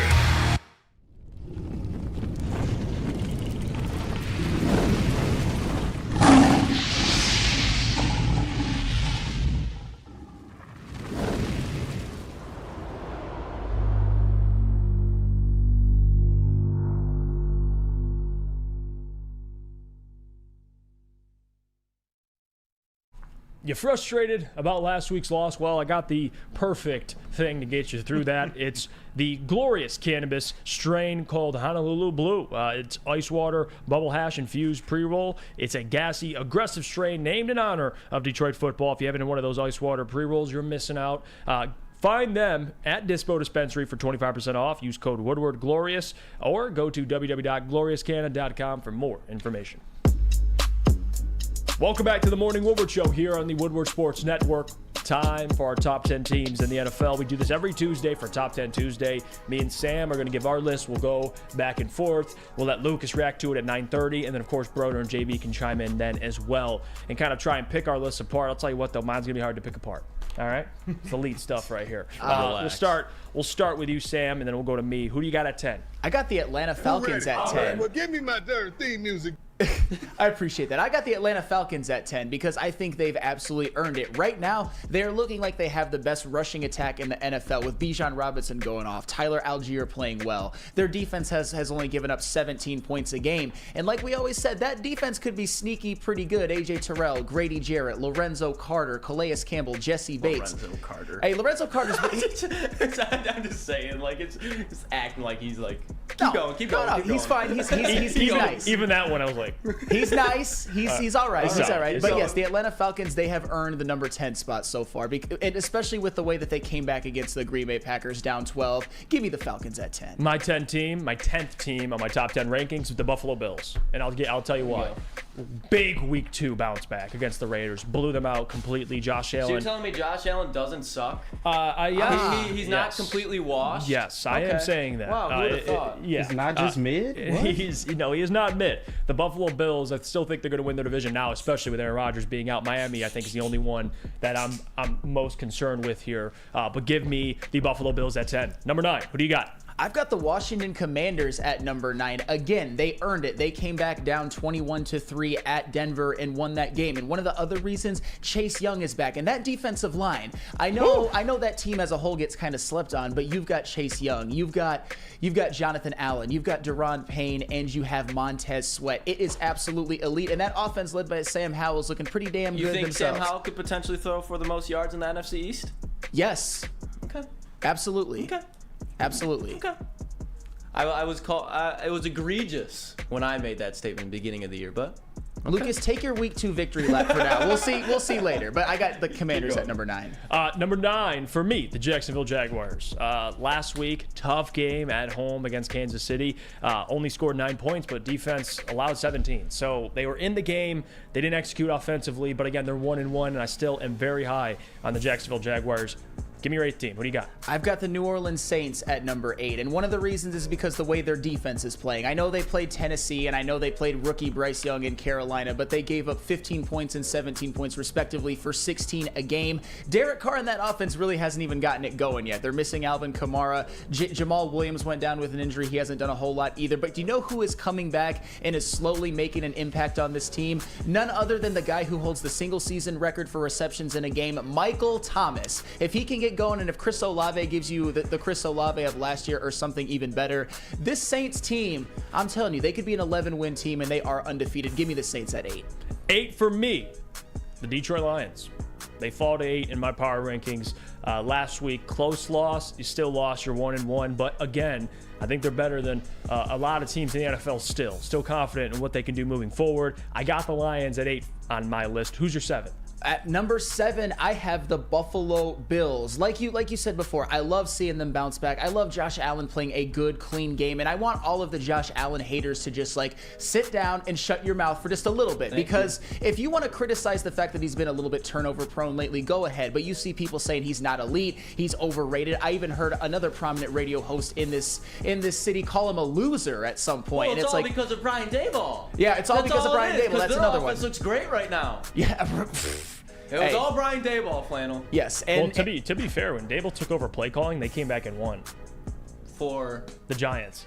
Oh, yeah, but I'm saying you can't just blame Josh Allen's success on Brian Daboll. No. Like, people are acting like that's why. Yeah. Like, he definitely contributed. Well, absolutely. And that Buffalo Bills defense, I get it. It was against Zach Wilson, and Jimmy Garoppolo has been playing pretty damn well. Yep. I mean, one of the touchdowns in the Jets game was a punt return. So that defense is playing well. Josh Allen is getting it going. The Buffalo Bills are as good as anybody in the AFC, not named Kansas City. Give me the Buffalo Bills at 7. 7 for me, the Seattle Seahawks. They proved it. They got back in the top 10 for me after that Week 1 performance, but I still think they're a good football team. They're one of the better teams in the NFC. They got weapons galore, defense.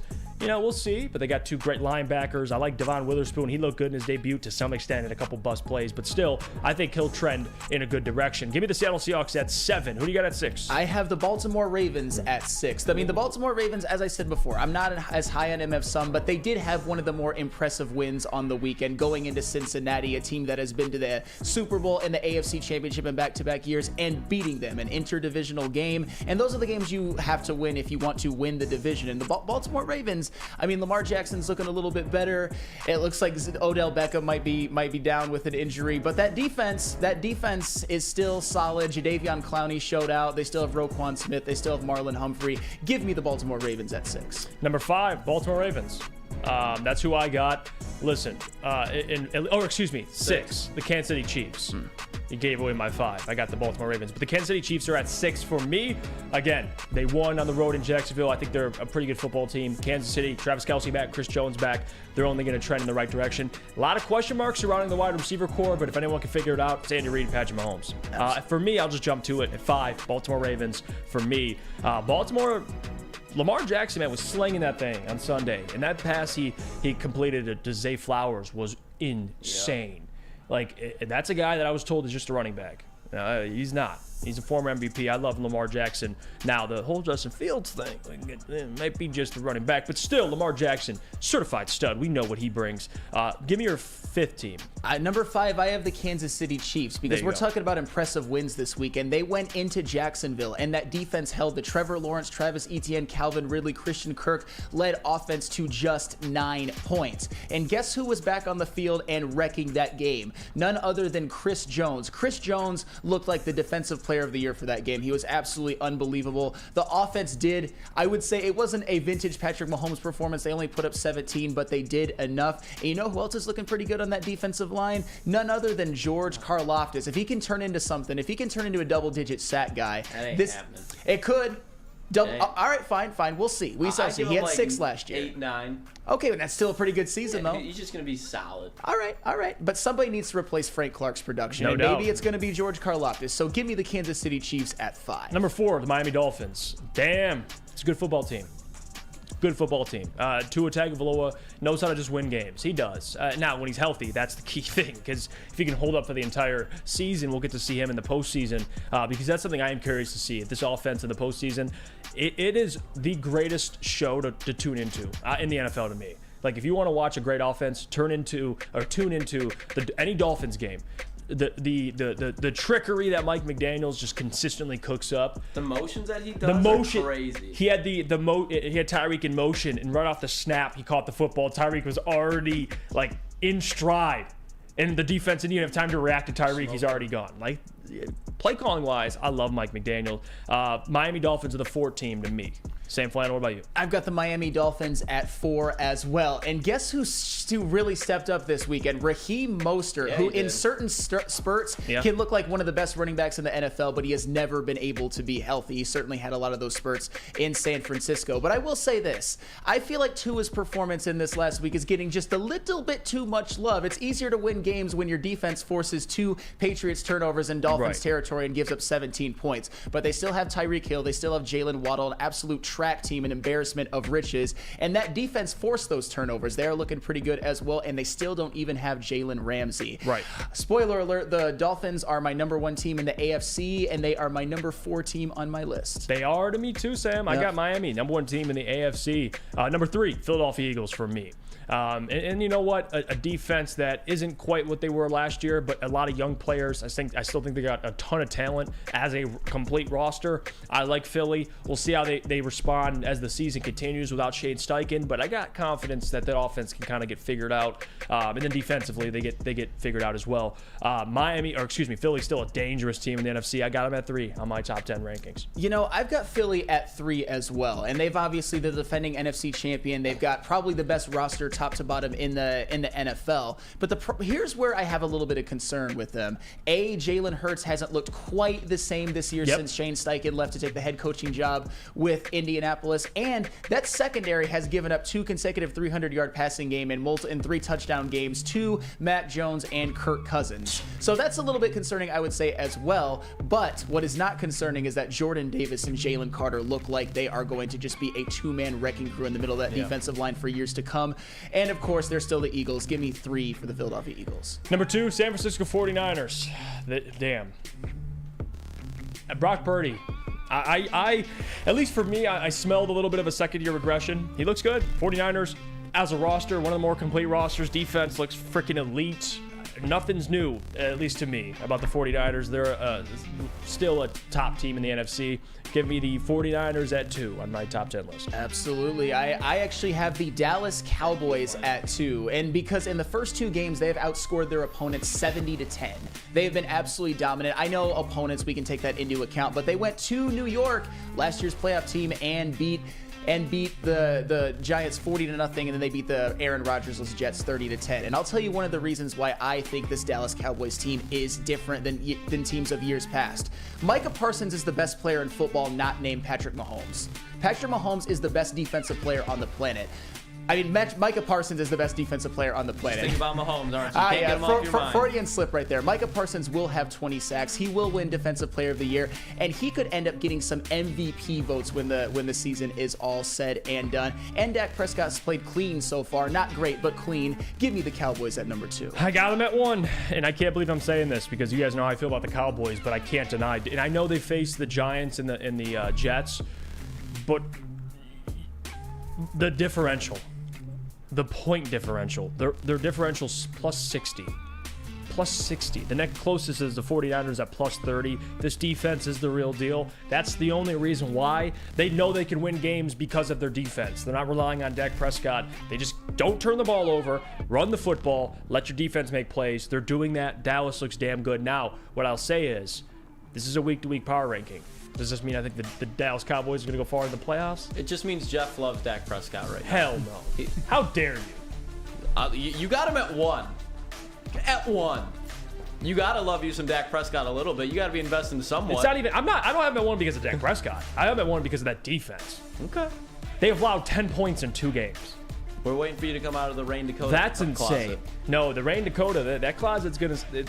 Leave it. Leave him in the closet. I'm not a Dak Prescott. We'll see. A slappy or anything. Dallas Cowboys are frauds, but right now you can't deny they look like the best team in football. They're destroying everybody. I get, again, it's the Giants and the Jets, but I got to give them. You only got to play who's in front of you. Sure. And they've destroyed both those teams. Yeah. Destroyed. Yeah, and my number 1 is the San Francisco 49ers. I put a lot of that into the way that they absolutely destroyed Pittsburgh on the road in their first game, and they had a little trouble with Los Angeles, but that's okay. They still won the game. Tutu Atwell. Puka Nacua went off again, but they still have Fred Warner who's balling out. Nick Bosa is still there, the reigning Defensive Player of the Year. And I'll tell you what, the biggest difference in this 49ers team that really puts them over the top is Christian McCaffrey is already universally regarded as maybe the best running back at football. And he is playing the best football of his life right now in that Kyle Shanahan system. And you know who else is playing the quarterback position better than any quarterback that has played it for the 49ers in probably a decade? Brock Purdy. I'm not saying he's great, but he's doing his job. Give me the 49ers at 1. There you go. That's our list. Let's go to break here. We get back. Lucas, you could pick apart anything you disagree with. There's a couple things. Yeah, there's a couple things. We'll get to Lucas on that, but before we do that, I got to tell you about our friends over at Planet Fitness, because, guys, Planet Fitness is the home of the judgment-free zone, and you could sign up. No judgment, and I mean no judgment. At Planet Fitness, you'll experience a squeaky clean gym that has tons of equipment, a full body workout, and of course, all memberships include fitness training. You'll get all this for just $10 a month. Again, for more information, visit them, www.planetfitness.com. Hey, this is Mr. Kearney, Chief Academic Officer, Academy of Warren. I want to welcome you to the brand new field house. The state-of-the-art facility has a regulation basketball court, volleyball court, soccer field. It can be used for 7-on-7 football. Our K-8 academic features AM, PM, latchkey, small classroom sizes, Learning Street, futuristic media center, free breakfast and lunch, Holton Mifflin curriculum, academic games, K-8 athletics, and more. Enroll today at academywarren.net. Come hang with the Woodward Sports Crew all throughout football season on Saturdays and Sundays. Join our college football and Detroit Lions live watch parties. Inside the 5, caught, end zone, touchdown, Detroit Lions! With money on the line, featuring different special guests and surprises. Start times will vary depending on the game. Only on our Woodward Sports YouTube channel. Where's the most convenient place to get that big fitness energy? It's Planet Fitness. Join today for just $1 down, $10 a month. With over 2,400 locations and equipment for every workout, you can get in, get energized, and get going. And with free fitness training and most clubs open 24 hours, everyone belongs in the judgment-free zone. So join today for $1 down, $10 a month, no commitment, cancel anytime. Deal ends Wednesday, September 13th. Join now at any Metro Detroit location. Hurry, offer ends soon. Let me tell you about our friends over at the Academy of Warren. They got a state-of-the-art sports dome field house with a regulation basketball court, volleyball court, and soccer field. Also can be used for 7-on-7. Different features include free breakfast and lunch, small classroom sizes, academic games. They're accepting new enrollment. Go to academywarren.net for more information. We're back. It's the Morning Woodward Show. We just got through Top 10 Tuesday. Me and Sam gave our Top 10 teams. We'll do this every Tuesday. And now it's up to Lucas to try and pick it apart. Good luck, bud. What do you got? We'll start from 10 to 1. Jeff, I was okay with your 10 pick. Flannel, I was all right with the Falcons, but then Flannel, this is where you lost me starting off, brother. And we'll just go back to back. The Commanders at 9 and the Saints at 8. Okay. What have we seen from the Commanders and beating up on the Arizona Cardinals and Josh Dobbs, and then they go up in Mile High and they damn near lose because they give up a Hail Mary? All right, but they didn't lose. They are 2-0. The fact that was even in the situation. They were in the game against Josh Dobbs, Flannel. I'm not saying they're not a solid team. Josh Dobbs was picking them apart, too. too. Top 10 is fucking ridiculous. And then followed up with the Saints. Derek Carr and I'm a Derek Carr fan. You are? He looks. He does. Was 15 for 29. He was in the game against Bryce Young, who had, I believe, like 82 passing yards in the middle of the fourth quarter. And he has a good defense. No, I understand that. My thing is that I place, I think, more value than maybe Jeff and you. And did you win the game as a team? Are you 2-0 or are you 1-1? I'm not saying that these teams are going to be 10-9 or 8-4 for like the rest of the year, but they actually earned it. They went on the field and earned it. So you're taking the Washington Commanders, who beat the Cardinals and the Broncos over, and I'm asking, over the Lions, you're gonna take them? The Lions didn't earn it. They blew that game. That's my thing. They lost a very, very winnable game. Yeah. I'm sorry. Like I got the Lions at 8, so like I disagree, but I get it. Like that's why I struggle with these because I don't have the Commanders or the Saints, and they're 2-0. So like that, I look at it differently just because you're 2-0. Are you a good football team? We just have different metrics, but hey, he spoke his truth. That's what he believes. Don't think you were getting off the hook, Jeff Iafrate. Oh, just let me hear it. So what do you honestly, got? after that, Flannel, I'm fucking good on your list. Fine. What are you doing putting the Chiefs behind the Baltimore Ravens, Jeff Iafrate? You think you know something about Lamar Jackson? He's better than Patrick Mahomes. I understand. Chiefs are 1-1 and the Ravens are 2-2. But the Chiefs just got back Travis Kelce and Chris Jones. They just went into our boy Trevor Lawrence's Duval and shut him down. There's no way in my valid opinion, that the Kansas City Chiefs are behind the Baltimore Ravens. I don't care what the record looks like. That's the best team in the AFC. Well, I'll tell you what. One team, talking about the Ravens, went to Cincinnati and beat the Bengals. They did. Is that a bad win? No, but the Kansas City Chiefs just won the Super Bowl. Oh, we're doing that. Okay. All right. What? So if you win the Super Bowl, you maintain your top 3 team If the you entire show year. that you were still Gotcha. a Super Bowl caliber team, which they just did. Oh, 17-9. Yep, you're right. 9, Jeff. 9 against Trevor Lawrence, Calvin Ridley, and that offense. Defense is legit. So is that offense. It's Patrick Mahomes. 17 points. And then, honestly, besides that, I'm not. It's one spot. It's one spot. I'm all not right? going to give you guys too much grief. Me personally, I'm putting the Dolphins over Philly right now.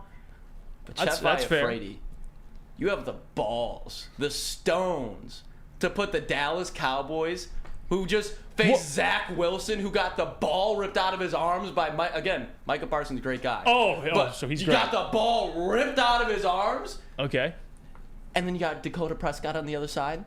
When you could have, I get it. But the 49ers went into Pittsburgh and won. They just beat a Rams team who beat the Seahawks on the road 30-13. There's no way that you have more faith in Mike McCarthy, in Dak Prescott, in that roster than you should the 49ers. I'm sorry. Flawed thinking. Well, this is a week-to-week. And I just saw the San Francisco 49ers have a close game against Matthew Stafford and us at wide receiver. So, like, yeah, I'm a little... Don't disrespect Puka. He's a dog, but... I'm trying to think. I Don't believe he's had disrespect Tutu 35 either. targets through 2 weeks. I understand that. And guess what? He caught a lot of those against whose defense? Oh, yeah. The San Francisco 49ers secondary, which is still a concern, by the way. But regardless, fair point for me, and I get the Lions fans being pissed about Dallas. I understand that. Can't deny, though, they're the number 1 defense right in the NFL. I get it's who they played. The defense looks damn good. It does. Yeah, and I'm not doing this because of Dak. If Dak could just take care of the football, not saying they're a postseason team, but they'll win a lot of games this year. They'll win 12 games. The Cowboys? Yeah. I'm not saying that. I'm not saying they won't. So will the Niners, and they're playing. Yes, of course. Yeah, I agree with that. Niners all day. There's levels to this. I understand it looks like there's levels when the Cowboys are playing, but they're playing Zach Wilson and Daniel fucking Jones right now. Okay, let's relax. And that's fair, but again, look at players in front of you, and they've blew both those teams out of a point differential of 60. Yeah. So like. Okay. They can't you control. Want to take your Cowgirls? Take them. I'm not taking the Cowgirls. Take the Cowgirls. It's 2 weeks. I'm ranking them through 2 weeks. I'm not saying the Dallas Cowboys are going to win the Super Bowl. Damn it. That's fine. Take them through 2 weeks. Jeff, I think I get what you're trying to say here. Yes, the Cowboys would be number 1 on my power ranking as well, but it is a fugazi. I'll tell you this just because of the teams that they have played these past 2 weeks. That's fair. Once they actually get to a team that is competitive, then yeah, of course they're going to drop. But as of right now, yes, they will be number 1 with me as well. See, look, that's fair. JB, voice of reason. I understand that. I can't yell at JB. I can't and you know what, Lucas? That was very fair. You could have went a lot harder on us, but you know what? You kept it fair. Week 2. In week 2, we'll have probably more heated discussions as we get deeper into the season. Don't put the Dallas Cowboys at 1, bro. Well, you know what? Trust me, I hate it too. You're setting yourself up for failure. Micah Parsons, though. I know. And this isn't like saying I'm not picking the Dallas Cowboys to do anything in the postseason. I want to make that clear. This is a week-to-week power ranking. It's like, this isn't like in the postseason. You're like, Jeff, I told you. Like, I know. Trust me. I'm going with the San Francisco 49ers. Okay. By default. That's fair. Brock Purdy looks damn good. We'll go to break. When we get back, we'll get to what's trending with Lucas and much more. But first, I got to tell you about our friends over at Randy Wise, because what could be better than watching celebrities like Braylon or D-Mac play golf? That's right.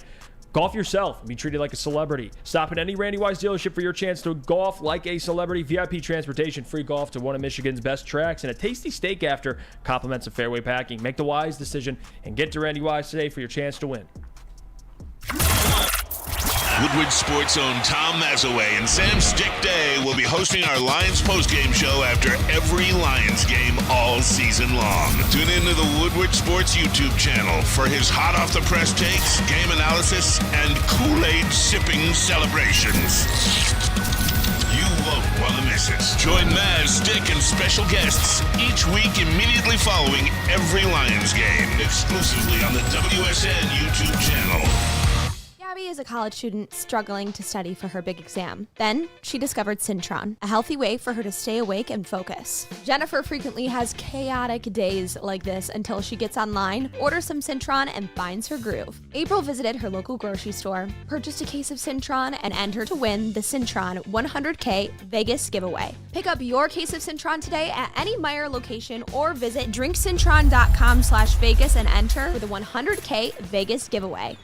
At work and at home, we're there with smarter security solutions. Featuring complete automation with customized alerts and more. For over 90 years, we've been the company that's been counted on to protect what matters most, all with personalized service and care. Right now, for a limited time, receive a free video device plus free installation with a new home system. Guardian Alarm. We protect Michigan. How would you like to win a 100K Vegas getaway? Take your friends and live it up in a city that never sleeps. It's the Syntron Energy Drink It and Live It sweepstakes. Purchase a 24-pack today and enter to win. Register at drinksyntron.com/Vegas and buy Syntron at your local Meijer store. Syntron, the healthy energy drink with great taste. Look good, feel great, be the best version of yourself. drinksyntron.com/Vegas. We're back. It's the Morning Woodward Show here on the Woodward Sports Network. If you got a clock nearby or you're going to watch, check it. You know what time it is. What's trending with Lucas? Lucas, talk to me. What do you got? All right, fellas. We're going to do a little mental exercise today. So, obviously, there's a lot of injuries. Some holes need filled.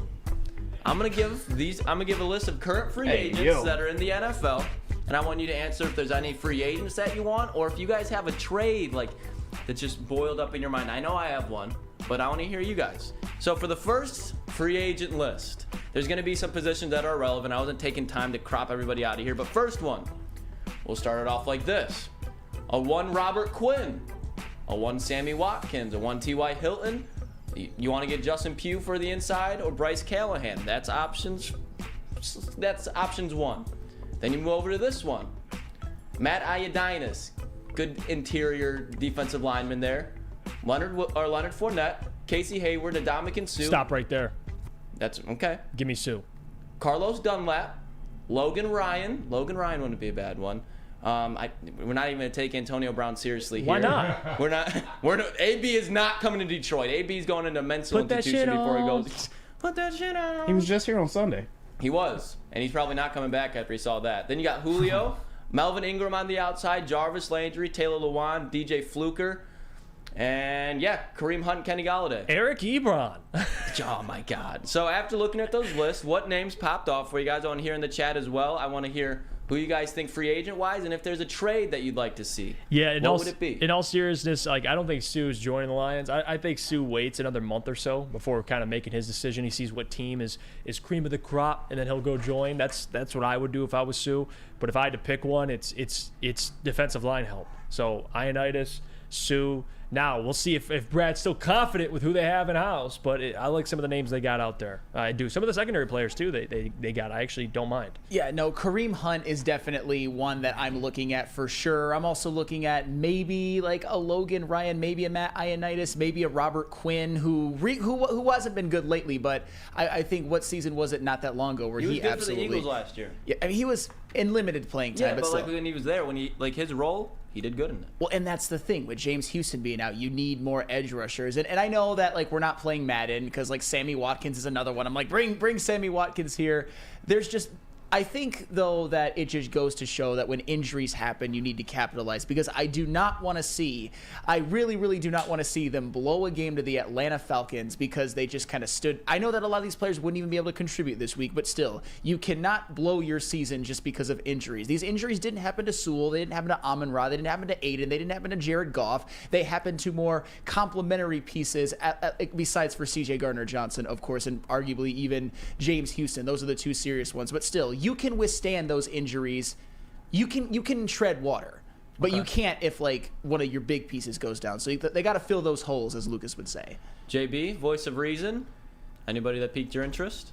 There's a few names, actually. Ndamukong Suh, as much as we all think that he's not going to try and come to Detroit, that would be someone I would be interested in pursuing. Leonard Fournette, definitely for sure, given the amount of time that David Montgomery is going to be out. We don't really know, but you need that big body through the tackles type of running back right here. I think that could help. And you need another veteran wide receiver in there. So I'm tossed between T.Y. Hilton and Jarvis Landry, just because you need someone else there that's going to help out. Amon-Ra cannot be the only wide receiver Jared Goff is going to throw to. Now, I'll give you a little underrated one real quick before we go to break here. I like Carlos Dunlap. So did I, 100 career sacks, had 4 last year, had 8.5 the year prior. 6'7". Yeah, big guy. I mean, again, that's someone that I think you could use on your defensive line. He is 34 years old though, but he's still productive. Not unlike Robert Quinn.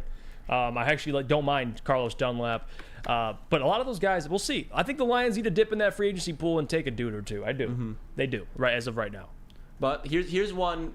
I want to take another little one. I don't know if you guys have heard about this yet. This is kind of a crazy situation. Chandler Jones, he's got a mess going on. So you know how he's been banned from the team facility in Vegas right now? Because the man was just trying to work out. Apparently, Larry Fitzgerald's baby mama is saying that she's putting rape allegations on Chandler Jones. Oh, she put a restraining order, and she's in the vicinity of the team facility. Oh. So the reason he can't get in to the facility is because Larry Fitzgerald's baby mama has the restraining order. So I don't see that working out. Brad, get on the phone right now and get Chandler Jones, AFC team. They're not sending him to the NFC. He's not happy with the Raiders. I don't think he's ever going to be again. Call Vegas and get Chandler Jones in Detroit. I'm not saying it's going to happen, but this is ideal time to get a guy on the opposite edge of Hutch.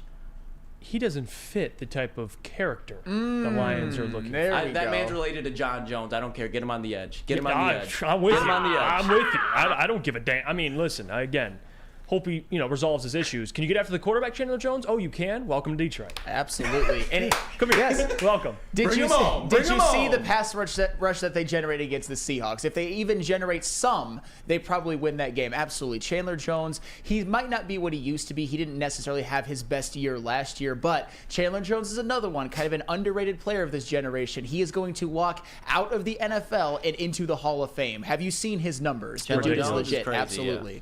100%. Give me Chandler Jones. Even in his later years, yes. Still productive. Yes.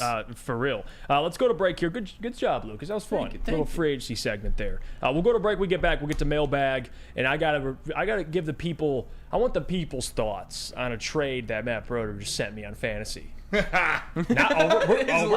go, Broder. We're going public. All right. We're going public. negotiate. I'm going to the people on this. I want their reaction. We'll put a poll up and we'll get the mailbag when we come back. But first, I got to tell you about our friends over at SMA, the sports marketing agency. Help spread awareness about mental health and substance abuse. Their podcast, this is the S Word, helps fight the stigma about seeking help. If you or someone you know is struggling, head to thesportsma.com for more information.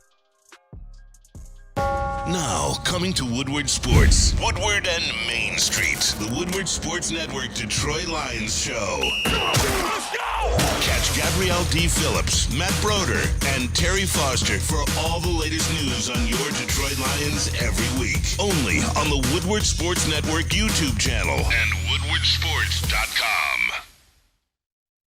The sports marketing agency would not be who we are without great community partners like Higuera Health and Carol Zaniga. It's an awesome opportunity to partner with your organization. Higuera Health is a comprehensive behavioral health organization. We serve children through older adults with mental health, substance use, and developmental disabilities across Western Wayne counties, and really excited to now be in downriver communities as well. Give us a call at 734-458-4601.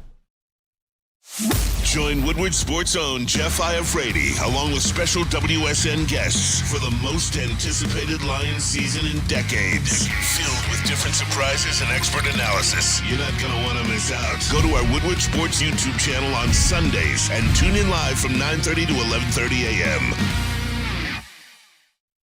Join Woodward Sports and Long Drink live this Sunday for the official Lions VIP tailgate party. It's at Eastern Market in shed number 5, and it is going to be a bash. Starting at 9:30 a.m. until game time. The official Lions tailgate is back and better than ever.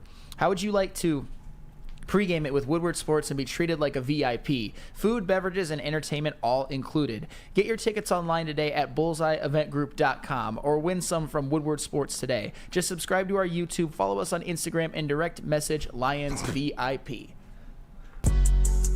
We're back. It's the Morning Woodward Show here on the Woodward Sports Network. And I got the trade in the pool here. I got Garrett Wilson, Matt Broder off for me. By the way, Saquon's out for 3 weeks, so I have no RB1. That's the other problem. Still got Kenneth Walker, but no RB1 for 3 weeks. Garrett Wilson for Michael Pittman and Jerome Ford in fantasy. I want the people's answer. Right now, it's about 50-50. It's pretty close. More so people saying don't take it. Saquon is hurt for me. Broder, I want to hear your pitch. Well, and Jamal Williams, your other backup running back, is hurt too. And I just think you have a little bit of depth already at wide receiver, so it might be time to move on from Garrett Wilson, especially with Zach Wilson as the new starting quarterback. There's not much he can do to get your Garrett Wilson the ball, even though he was the rookie offensive player of the year last year. I just think it's time for you to move on from Garrett Wilson. And Jerome Ford, a valuable piece to step in for Nick Chubb behind a great offensive line. Nick Chubb had that gruesome injury. They fed him the rocks, 16 rushes for 106 yards. Jerome Ford's legit, and Michael Pittman, he's one of the top up-and-coming wide receivers. You know what he's been doing with Anthony Richardson. I think it's worth it, man. You should probably do it. Oh, it's interesting. You should probably do it. So it's Garrett Wilson for Michael Pittman and Jerome Ford in fantasy. Jeff, by the way, also has Jonathan Taylor looking pretty on his bench. No Jamal Williams. But you still got Kenneth Walker, right? And Tyler Algier. I do. And after your loss to Lucas last week, what happened in fantasy this week? Did you win? I did. Okay, so 1-1. I also offered Zach Moss. Zach Moss is an option at running back. I got him too. He's the starting running back for Indianapolis. People, it's 58% says don't take it. Ryan Reaction says Juicy do it. John Lord says do it. And then there's Mike Gentry saying don't do it. Man, it's a split decision. The people are a little torn here. I know at least the poll says don't do it. What do you guys think? I want you guys as well weigh in on this. Is that fair? No, I want to see you in action. It's you and Broder right now. If you want to get the chat involved, that's fine. You know what that means? I mean, you are the GM, Jeff. You know what that means, right? Don't do it. People are going silent in this room. I honestly might think about it, man. I'm gonna think about it. I'm gonna contemplate. We need an answer by 9:58. A trade's being accepted or declined. I'm not gonna give an answer on the show. Damn, it's draft day, man. Clock's ticking. Yeah, I put a clock on it. Yeah. 10 o'clock expiring. Yesterday's price is not today's price. Exactly, draft day. I'm gonna make you throw in David Putney. Yeah, that's do not do that. Yeah, please. Steve says Jeff, do it. It's a tough decision usually because it's fair. Ryan says JB traded me Puka for MVS. Is that true? I'll give you Justin Jefferson for Garrett Wilson and Kenneth Walker. Ooh. Yeah, I'm listening. I'll throw in Samaje Perine too. You want him? That's an interesting offer. Give me K9 and Garrett. Give me him. K9 and Garrett. I'm down Demont right now. No, that's a good one. That's a good one. I'm not answering this in 2 minutes. I'm just not. But I will think about it very soon. That's a good one. Matt Nichols says, Jeff, we live in a different world than we did 30 seconds ago. That's fair, Matt. It constantly develops here. By the way, I want to read some of these questions before we leave. The Away Fan Mailbag. Will WSN attempt to do any giveaways or events for the Redwings in the upcoming season? We'll love to watch a game at LCA with the gang. I'm sure something will be planned, especially giveaways for sure, jersey giveaways. Events, I'll let you know, the Away Fan. That's something I'm going to have to... You can definitely do tickets. I'm going to have to discuss. But yeah, tickets and jerseys, that stuff will be happening. Jack says, Mailbag, who's winning fantasy football at WSN? It's kind of who's like 2-0. I'm 2-0. You're 2-0. You're 2-0. Okay, I'm 2-0. Braylon Edwards. Braylon's 2-0. And this is the problem. Auto draft Braylon. No, this is the problem. All right, Braylon had an auto draft and he's 2-0. So that's fantasy football for you, man. Like it's frustrating. How does it feel that an auto draft team is better than yours right now? It just kind of reminds me that fantasy, you need some luck, man. Like I can draft players, but at the end of the day, you need luck when you don't have skill. That's for sure. I mean, hey, I've been to the finals in every one of my leagues last 2 years. So now Klotzy's here. Oh, Klotzy's here. Klotzy and Broder are here now. Klotzy and Broder are here. And Ryan's in the chat. He's in first. Emerald Eye says, "What's Maz's record?" I think Maz had Nick Chubb. He's gone. Yeah. So he's big pissed. Yeah. And his running back 2 is A.J. Dillon. Oh, Maz is in trouble. Maz is in trouble. He's holding on by a thread with Patrick Mahomes. Yeah, we should. Maybe he wants Jerome Ford. Matt Verville says you guys should update the FF standings.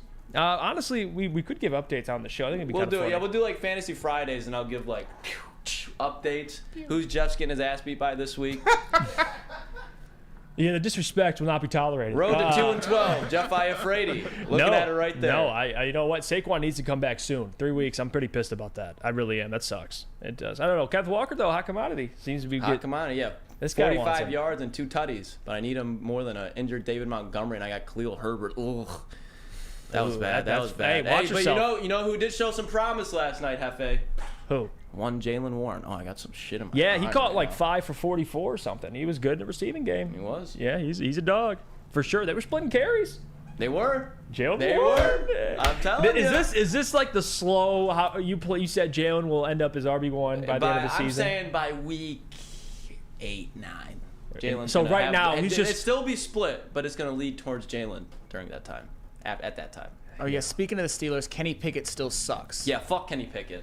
That was disrespectful to football to watch last night. Yep. What he did. And by the way, Denzel Ward, Defensive Player of the Year candidate for sure. There's not a doubt. Yeah, he's not a saying stud. he is because Micah Parsons right now is, but And TJ Watt. TJ Watt. People just keep TJ forgetting Watt about. too, yeah, That's the yeah, whole yeah. thing with Micah being the best player besides. TJ Watt did he die? Like No. 4 sacks, 2 forced fumbles. The man is 28 years old, and last night he set the Pittsburgh Steelers. And think about all the people they have in the front seven throughout. He has the most sacks in Steelers history already. That's crazy. He's got a long way to go. That's my Defensive Player of the Year. We'll see. I want to say I appreciate every single one of you, man, for showing support, tuning into the show this morning. We do appreciate you. Don't forget, Big D Energy coming up in about an hour here, 11 to 1, Neil Rule and Darren McCarty. So stick around for that. Until tomorrow, everybody, appreciate you big time. Jeff Iafrate, Sam Flannel, JB, Matt Broder, appreciate you for joining us. It's always fun when you join us.